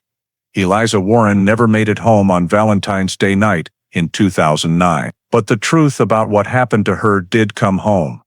That is due to the persistence of hundreds of people and to data which never stayed silent, only waited to be decoded. When the document was released to the entire NYPD force, many younger detectives treated it as a handbook.